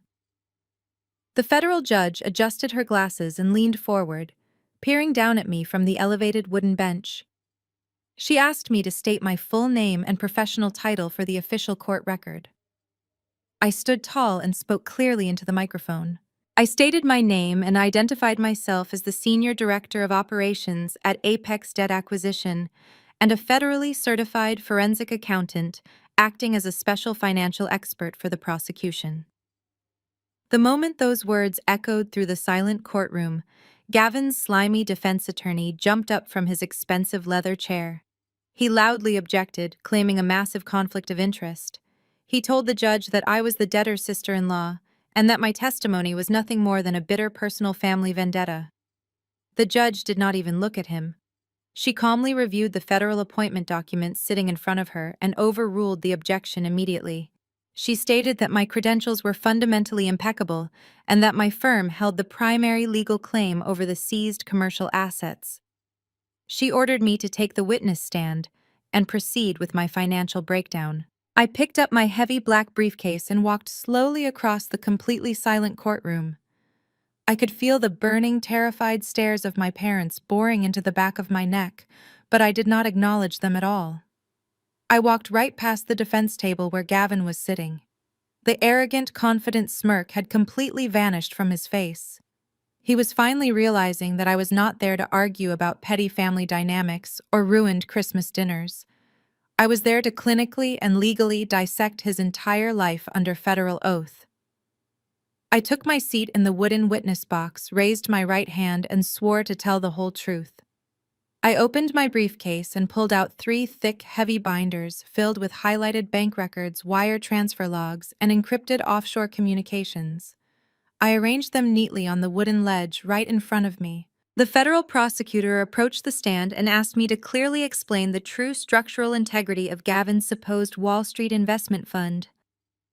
I looked directly at the judge and began my expert testimony. I did not use complicated financial jargon to confuse the room or obscure the truth. I stripped away all the sophisticated lies and broke his business down to the absolute bare bones. I testified that Gavin's investment fund was never a legitimate trading vehicle. It was a classic textbook Ponzi scheme operating entirely on pure deception and predatory recruitment. I provided the exact numbers to the court. I stated that over the past 3 years, Gavin had aggressively collected nearly $40 million from private local investors, primarily targeting the wealthy elderly individuals at my father's country club and megachurch. I opened the first heavy binder and read the hard data out loud. I explained that less than 5% of that $40 million was ever actually invested in the stock market or any legitimate real estate ventures. The rest of the capital was systematically siphoned off to pay completely fake high-yield returns to the earliest investors, creating a fabricated illusion of massive financial success. I mapped out exactly how Gavin skimmed the remaining funds to finance his own extravagant personal lifestyle. I listed the millions spent on custom-tailored clothing, luxury imported vehicles, exotic overseas vacations, and the multi-million-dollar townhome he lived in with my sister. The courtroom was dead silent as the staggering scale of his absolute theft was laid bare for everyone to hear. Gavin sat completely frozen at the defense table.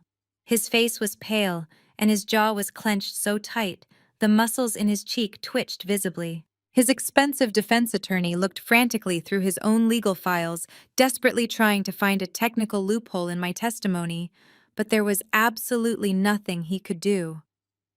Financial data does not lie, and my forensic paper trail was completely airtight. I moved on to the second binder and ruthlessly exposed his massive network of fraudulent shell companies. I explained how Gavin created dozens of fake corporate entities with names that sounded like legitimate, sophisticated wealth management firms. He used these dummy corporations to aggressively launder the stolen money, moving it rapidly across state lines and through anonymous accounts to completely avoid domestic detection. I did not hold anything back from the public record. I turned to a specific highlighted page and detailed the recurring wire transfers to a private limited liability company registered in Delaware. I explained to the judge that this specific shell company had only one actual function, which was paying the exorbitant monthly rent, luxury credit card bills, and designer shopping habits of Gavin's 22-year-old mistress. I read the exact dollar amounts out loud, reducing his secret glamorous affair to nothing more than a cold, calculated line item in a massive federal fraud investigation. Sitting directly behind the defense table, Valerie let out a sharp, horrified gasp, covering her mouth with her trembling hand. Harrison stared blankly ahead, his entire worldview crumbling as the brilliant white son-in-law he idolized was officially documented as a common thief who funded his cheating with their friend's retirement money. The prosecutor asked me to address the defense lawyer's opening statement regarding the excuse of market volatility. I looked right at Gavin's lawyer and shook my head. I testified that market volatility had absolutely nothing to do with the total collapse of the fund. The fund collapsed because Gavin simply ran out of new victims to defraud. I presented the internal encrypted emails I had successfully recovered from his professionally wiped hard drives. The emails explicitly showed Gavin panicking as his cash reserves completely dried up. He knew the entire scheme was imploding, and he desperately needed a massive, rapid infusion of cash to stop the angry early investors from calling the federal authorities.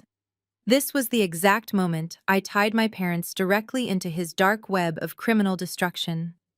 I opened the third binder and presented the commercial loan documents officially signed by my father. I testified that when Gavin was on the verge of total federal exposure, he actively manipulated his own father-in-law into taking out a massive predatory commercial loan against a perfectly legitimate family logistics company. I showed the court the direct, unedited wire transfer of $3 million moving straight from my father's corporate business account into Gavin's fraudulent holding company. I proved definitively that Harrison had completely bankrupted his own generational legacy just to keep Gavin's massive criminal lie afloat for a few more pathetic months. By the time I finished explaining the precise financial flow of the stolen $3 million, Gavin was physically shrinking in his heavy wooden chair.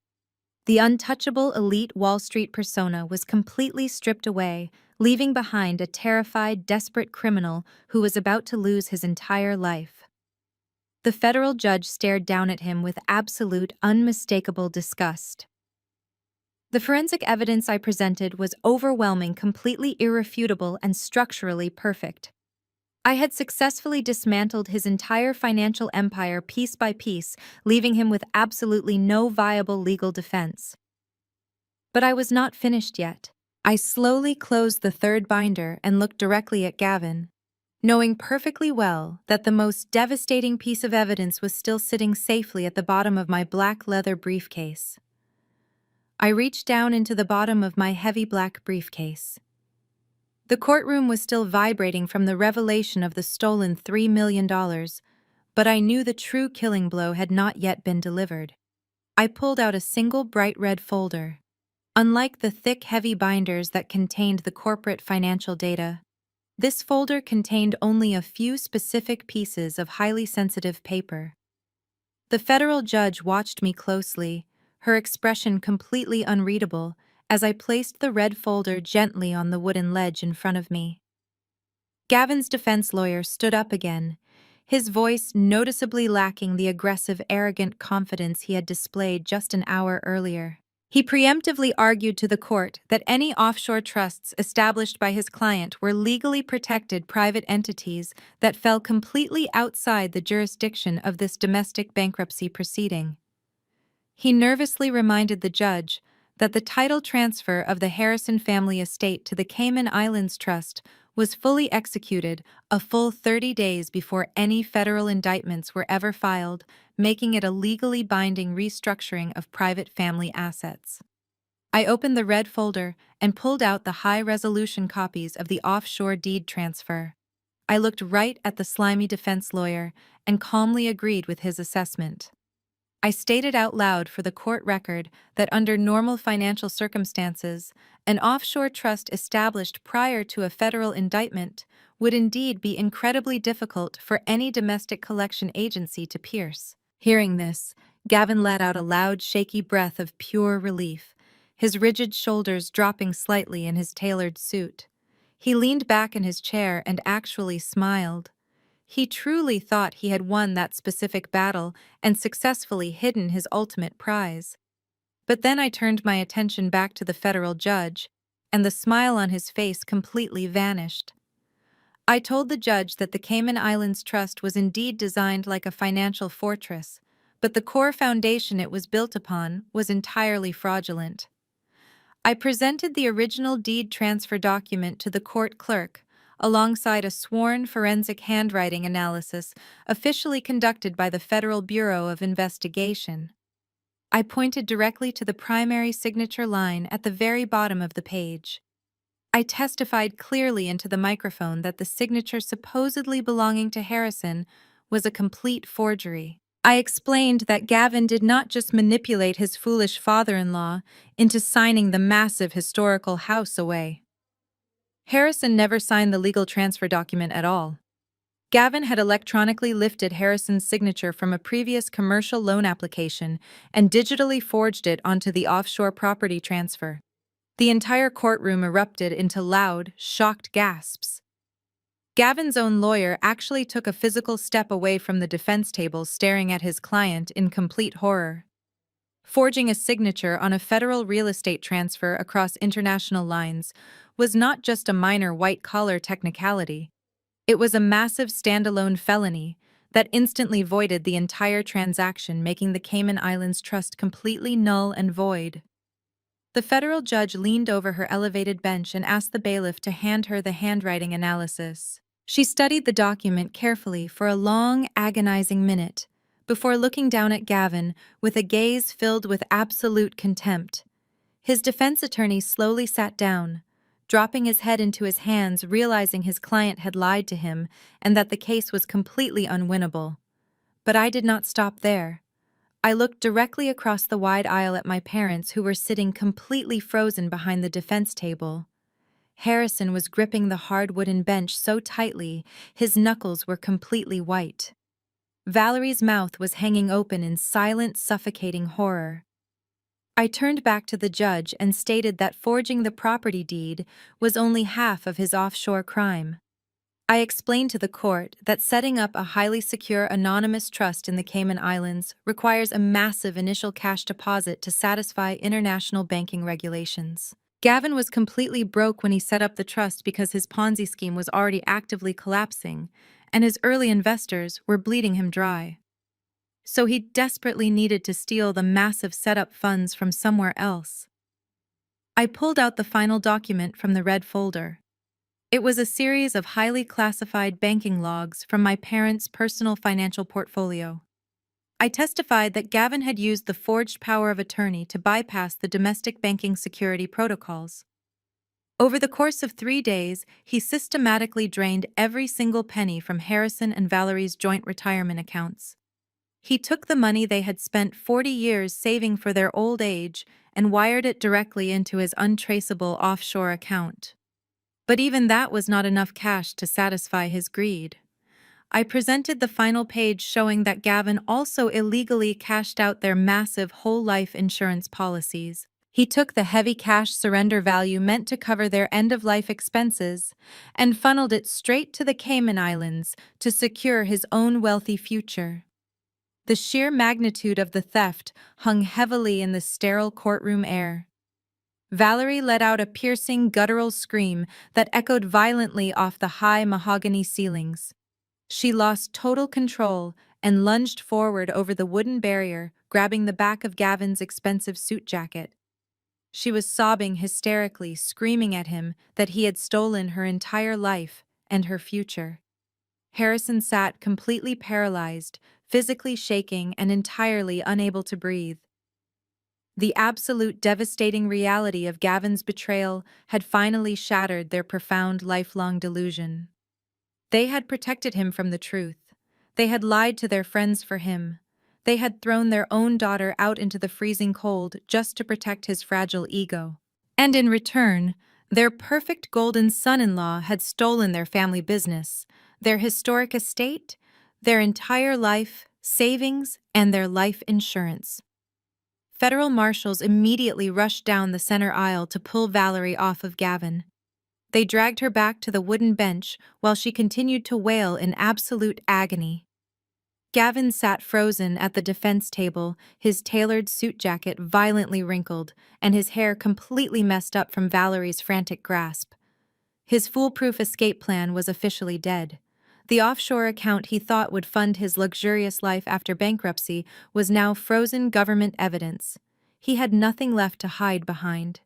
The brilliant Wall Street persona was gone, leaving only a terrified, desperate thief about to face decades in a federal penitentiary.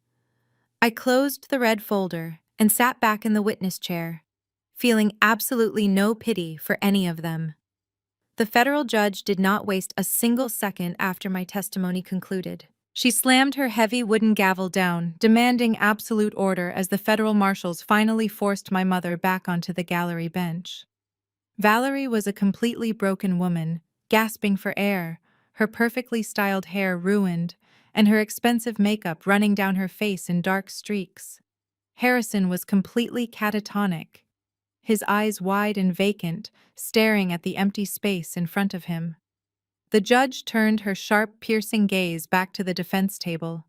Her voice cut through the lingering echoes of my mother's screams like a surgical scalpel.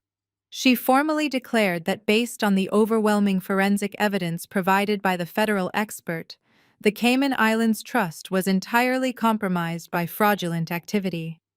She immediately signed an emergency judicial order, freezing the offshore accounts and classifying every single penny inside them as the direct proceeds of severe federal crimes. She authorized the international seizure of the funds, guaranteeing that Gavin would never see a single cent of my parents' stolen life savings. Gavin panicked. The smug, arrogant Wall Street confidence was completely eradicated, replaced instantly by the frantic terror of a trapped animal. He grabbed the sleeve of his expensive defense attorney's pinstripe suit, pulling desperately at the fine fabric. He begged the lawyer to object to file an emergency motion to do absolutely anything to stop the judge from taking his hidden money. But the lawyer did not help him. The high-priced attorney ripped his arm away from Gavin's grasp with a look of pure, unadulterated disgust. The lawyer stood up aggressively, pushing his heavy leather chair back so hard it scraped loudly against the courtroom floor. He addressed the court, his voice shaking with professional indignation. He stated for the official court record that his client had deliberately lied to him and had knowingly provided forged legal documents to his legal counsel. He announced that under the strict ethical guidelines of the American Bar Association, he could no longer represent a client who was actively using his services to perpetrate an ongoing federal fraud. The lawyer formally requested to withdraw as Gavin's legal counsel effective immediately. The judge did not hesitate for even a fraction of a second. She granted the motion with a sharp nod. The lawyer quickly packed his briefcase, snapped it shut, and walked straight out of the federal courtroom without ever looking back at the man who had hired him. Gavin was completely alone.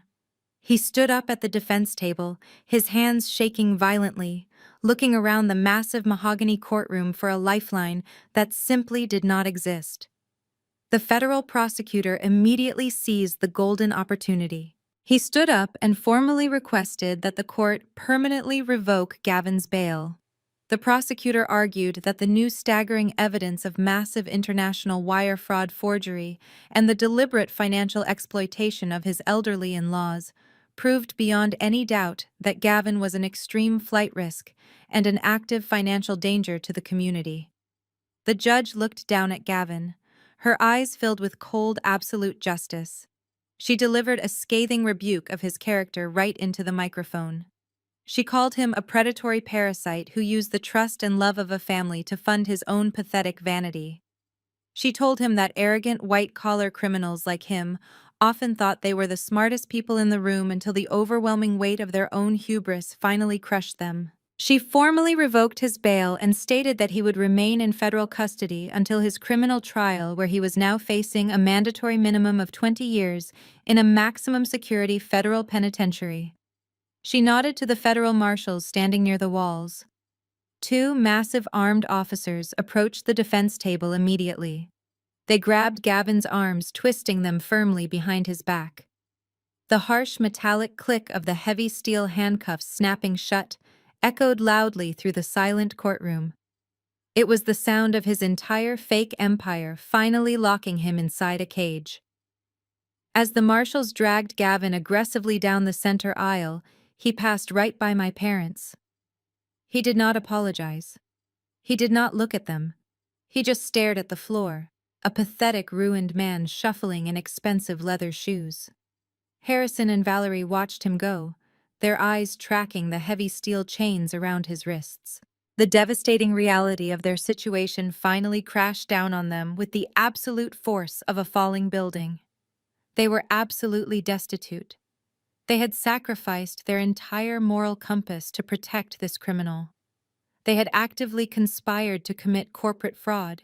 They had lied to their devoted church congregation. They had alienated their wealthy friends, and they had brutally discarded their own daughter just to maintain the illusion of their perfect high society family. Now the illusion was completely dead and buried. They had no historic estate to return to tonight. They had no commercial logistics company to generate income tomorrow. Their entire life savings and their massive retirement accounts were frozen as criminal evidence. They did not even have the cash surrender value of their life insurance to buy groceries or rent a cheap motel room. They were going to be physically evicted by law enforcement in a matter of hours, and they had absolutely nowhere to go. Harrison buried his face in his trembling hands and began to weep. It was not a quiet, dignified cry. It was the loud, ugly sobbing of a broken man who realized his massive blind ego had just destroyed his entire bloodline. I sat in the witness box and watched them break down completely. I felt no joy in my chest, but I also felt no sorrow. It was simply the inevitable mathematical result of decades of toxic behavior finally reaching its absolute 0 point. The federal judge turned to me formally, thanked me for my extensive forensic testimony, and officially excused me from the witness stand. I stood up smoothly and calmly gathered my files. I placed the red folder and the 3 heavy binders back into my black leather briefcase. I latched the brass locks securely, feeling the deeply satisfying weight of a closed case. I stepped down from the elevated wooden box and walked confidently down the center aisle of the courtroom. I had to walk directly past the gallery bench where my parents were sitting completely destroyed. Valerie looked up at me, her eyes red and heavily swollen, her face a mask of total absolute despair. She weakly reached her trembling hand out toward me, hoping for a final sliver of the daughterly obedience she had mercilessly exploited her entire life. She whispered my name, her voice cracking with the sheer crushing weight of her pathetic ruin. I did not stop walking. I did not look down at her outstretched hand. I kept my eyes focused straight ahead, holding my head high and pushed open the heavy oak doors of the courtroom, walking out into the bright, clean light of the federal hallway, leaving them entirely alone in the dark ruins of the life they had chosen to build. The 72-hour eviction notice expired the very next morning. When the local sheriff's department arrived at the sweeping circular driveway of the historic estate, they did not come quietly. 3 marked patrol cars parked directly on the pristine manicured lawn, flashing their harsh red and blue lights for the entire wealthy neighborhood to see. Valerie and Harrison were forced to walk out of the heavy oak front doors, with nothing but 2 small plastic trash bags containing a few basic changes of clothes. Harrison tried to argue with the deputies, aggressively waving his hands and demanding to speak to a supervisor, but the lead officer simply unclipped his handcuffs and threatened to arrest him for criminal trespassing on private property. The federal asset freeze meant they were not allowed to take any of the expensive artwork, the custom furniture, the imported crystal, or even Valerie's extensive collection of designer handbags. Everything inside the house was officially classified as secure collateral for my debt acquisition firm.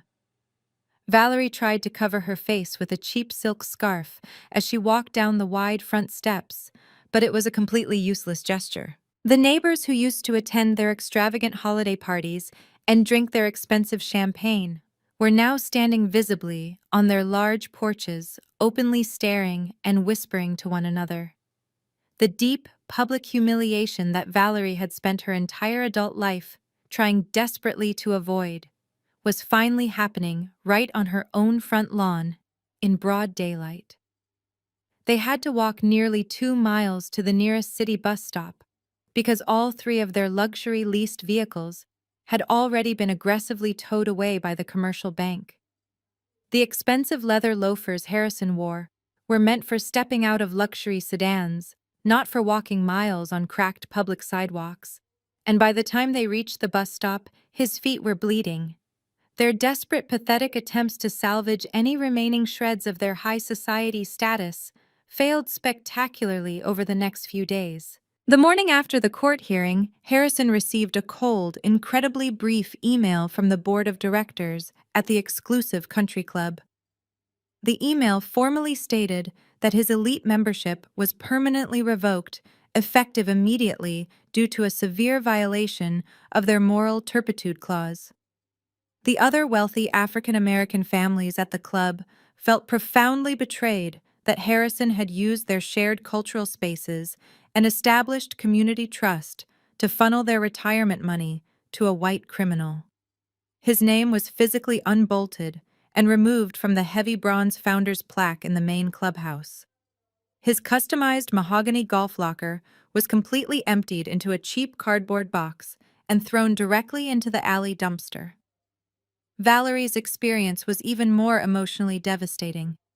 She tried to attend the Sunday morning service at their massive elite megachurch, hoping to aggressively play the role of the tragic victim one last time. She wanted to stand in front of the large congregation and cry about how the devil had unfairly attacked her righteous family. But the head pastor had already instructed the private security team to block her at the heavy glass front doors.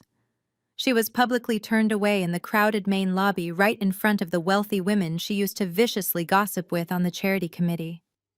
The church community completely shunned them, treating them like absolute diseased pariahs who had brought massive financial ruin and intense public shame to their prestigious congregation. They would not even answer her frantic phone calls. With absolutely no money, no powerful friends, and completely frozen credit lines, they had no choice but to apply for emergency government housing assistance. The exact same federal government they had actively tried to defraud was now their only source of basic daily survival. They were eventually placed in a tiny one-bedroom subsidized apartment in a heavily neglected neighborhood on the far industrial outskirts of Atlanta.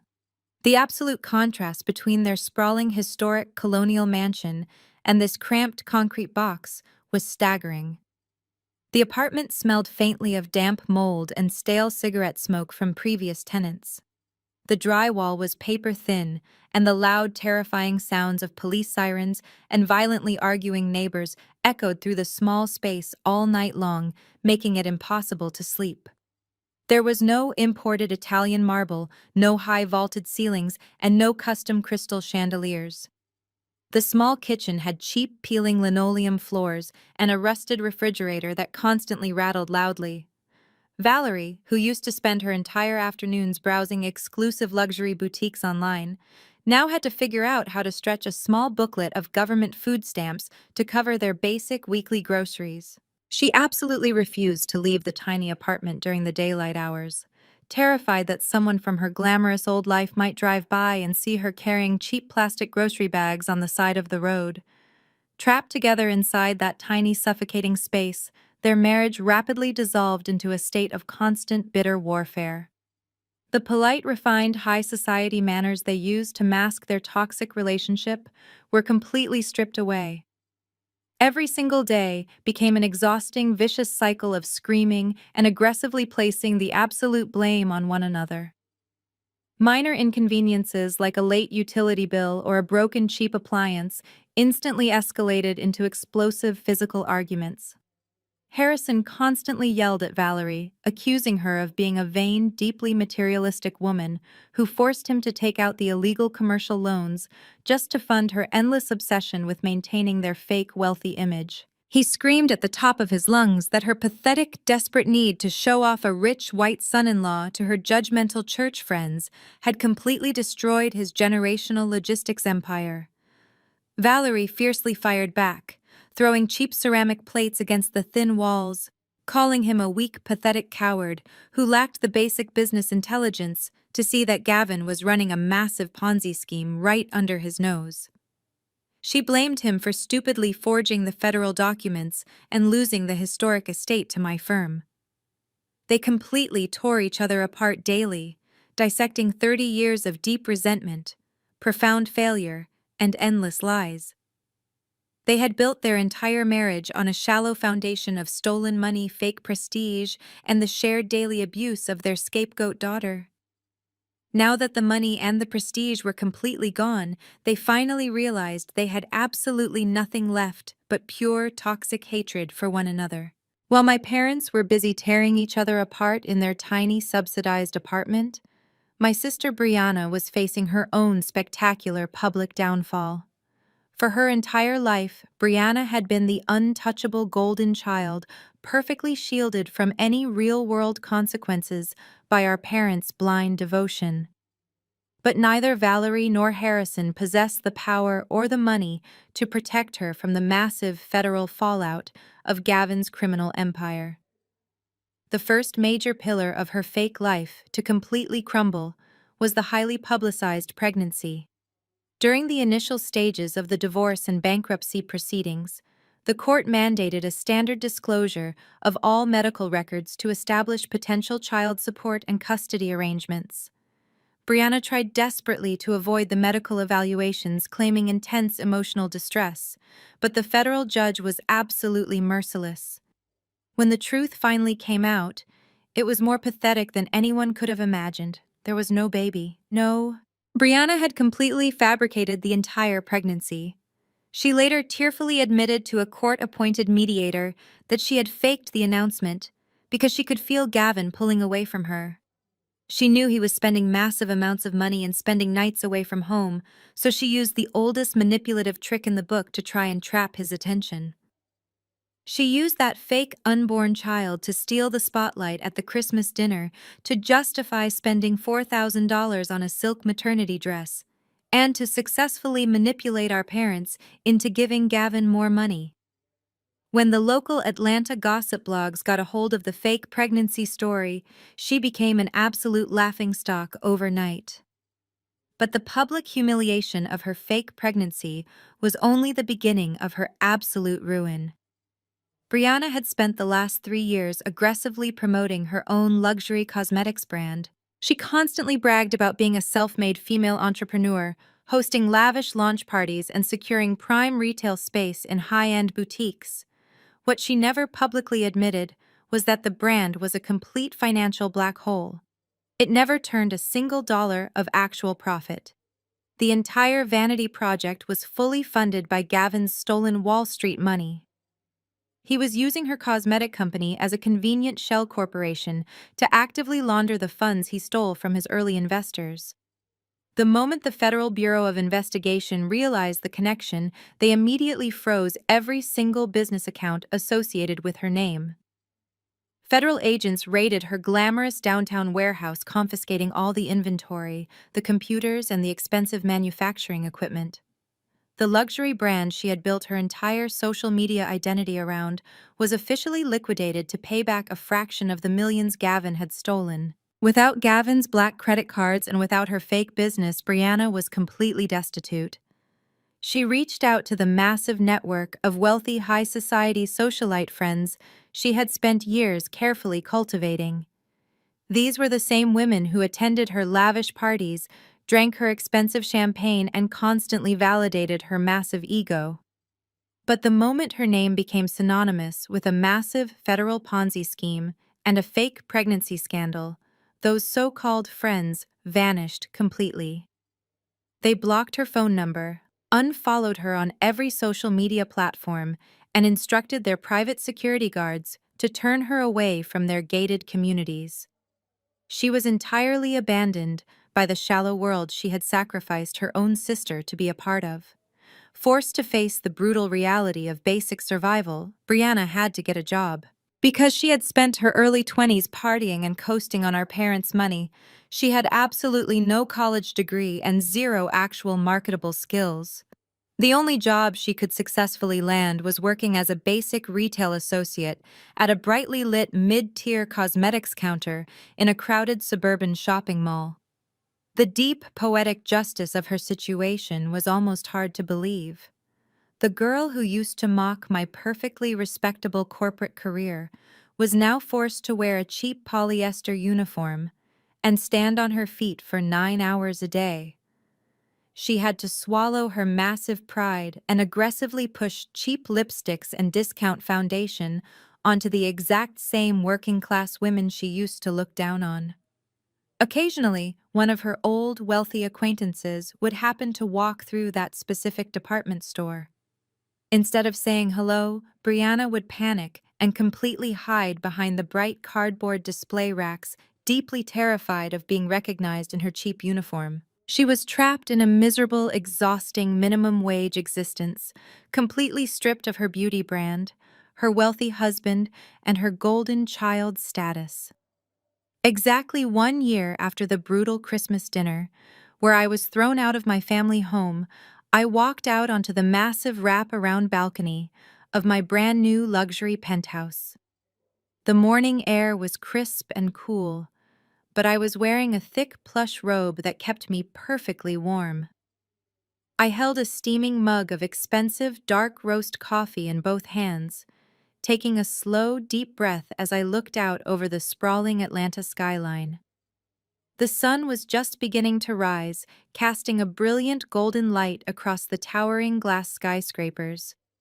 I had purchased this penthouse entirely on my own, using the massive corporate bonuses I earned from successfully liquidating the Harrison Logistics portfolio. It was the highest point in the city, a quiet, beautiful sanctuary, far above the noise and the toxic chaos of the people who used to hold me down. There were no fake smiles here. There were no whispered insults, no stolen college funds, and absolutely no golden children. There was only the peaceful, quiet reality of a life I had built entirely with my own 2 hands. I took a slow sip of my coffee, letting the rich, bitter taste ground me in the present moment.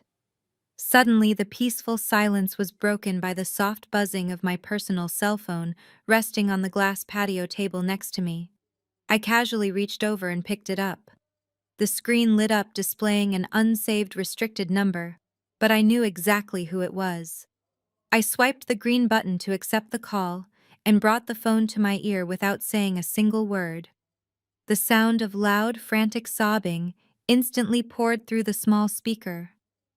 It was my mother. Valerie's voice was completely wrecked, rough and breathless from crying. She sounded older, more fragile, and entirely defeated. "Morgan, please," she begged, her voice cracking desperately. "Please do not hang up on me. Your father and I have absolutely nothing left. The government housing is horrible, and we cannot afford our basic medication this month. Dad is working as a night shift security guard and his feet are ruined. Brianna will not even speak to us anymore. She blames us for everything. Please, Morgan, you have so much money now. You took our house and our business. You owe us. You have to help your family. We are begging you to just send a few $1,000s so we can eat." I stood perfectly still on my beautiful balcony, looking down at the tiny cars moving on the highway thousands of feet below me. I listened to her pathetic, desperate pleas and searched my heart for even a single ounce of sympathy. I looked for the scared little girl who used to crave her mother's approval, who used to do extra chores just hoping Valerie would smile at her. But that little girl was gone. She had died the exact moment Harrison opened that heavy oak door on Christmas Eve, and Valerie told me to get out. I realized in that moment that true closure does not always come from a dramatic screaming match or a tearful forced apology. Sometimes true closure is just a profound empty silence. I did not sigh. I did not offer her a lecture about karma or poor financial choices. I simply pulled the phone away from my ear, looked at the glowing screen, and firmly pressed the red button to end the call. Then I opened the settings menu and permanently blocked the number without a single second of hesitation. I placed the phone face down on the glass table, completely cutting off the last remaining thread connecting me to their toxic world. I turned my face back toward the rising sun and took another peaceful sip of my coffee. Walking away from a table where you are no longer respected is the absolute greatest victory you can ever achieve. For decades, my family convinced me that I was the problem. They made me believe that I was difficult, bitter, and unworthy of love, simply because I refused to blindly worship the golden child and accept their toxic behavior. They tried to keep me small so they could feel big. But the moment I stopped fighting for a seat at their broken table, I realized I possessed the power to build my own empire. My revenge was not just taking their assets. My true revenge was proving that their entire existence was a fragile lie, while my success was undeniably real. If you are watching this video, and you are currently trapped in a toxic family dynamic where you are constantly the scapegoat, I need you to hear this clearly. You do not owe your abusers your loyalty just because you share the same blood. You are allowed to walk away. You are allowed to protect your peace, your finances, and your mental health. Your worth is not determined by the people who are too blind to see your value. Thank you so much for listening to my story today. If my journey resonated with you, please hit the like button and subscribe to the channel to join a community of people who are breaking generational curses and taking their power back. Let me know in the comments below if you have ever had to cut ties with toxic family members to protect your own peace. Share your story, because someone out there might need the exact courage you found. Remember that the strongest thing you can ever do is finally choose yourself.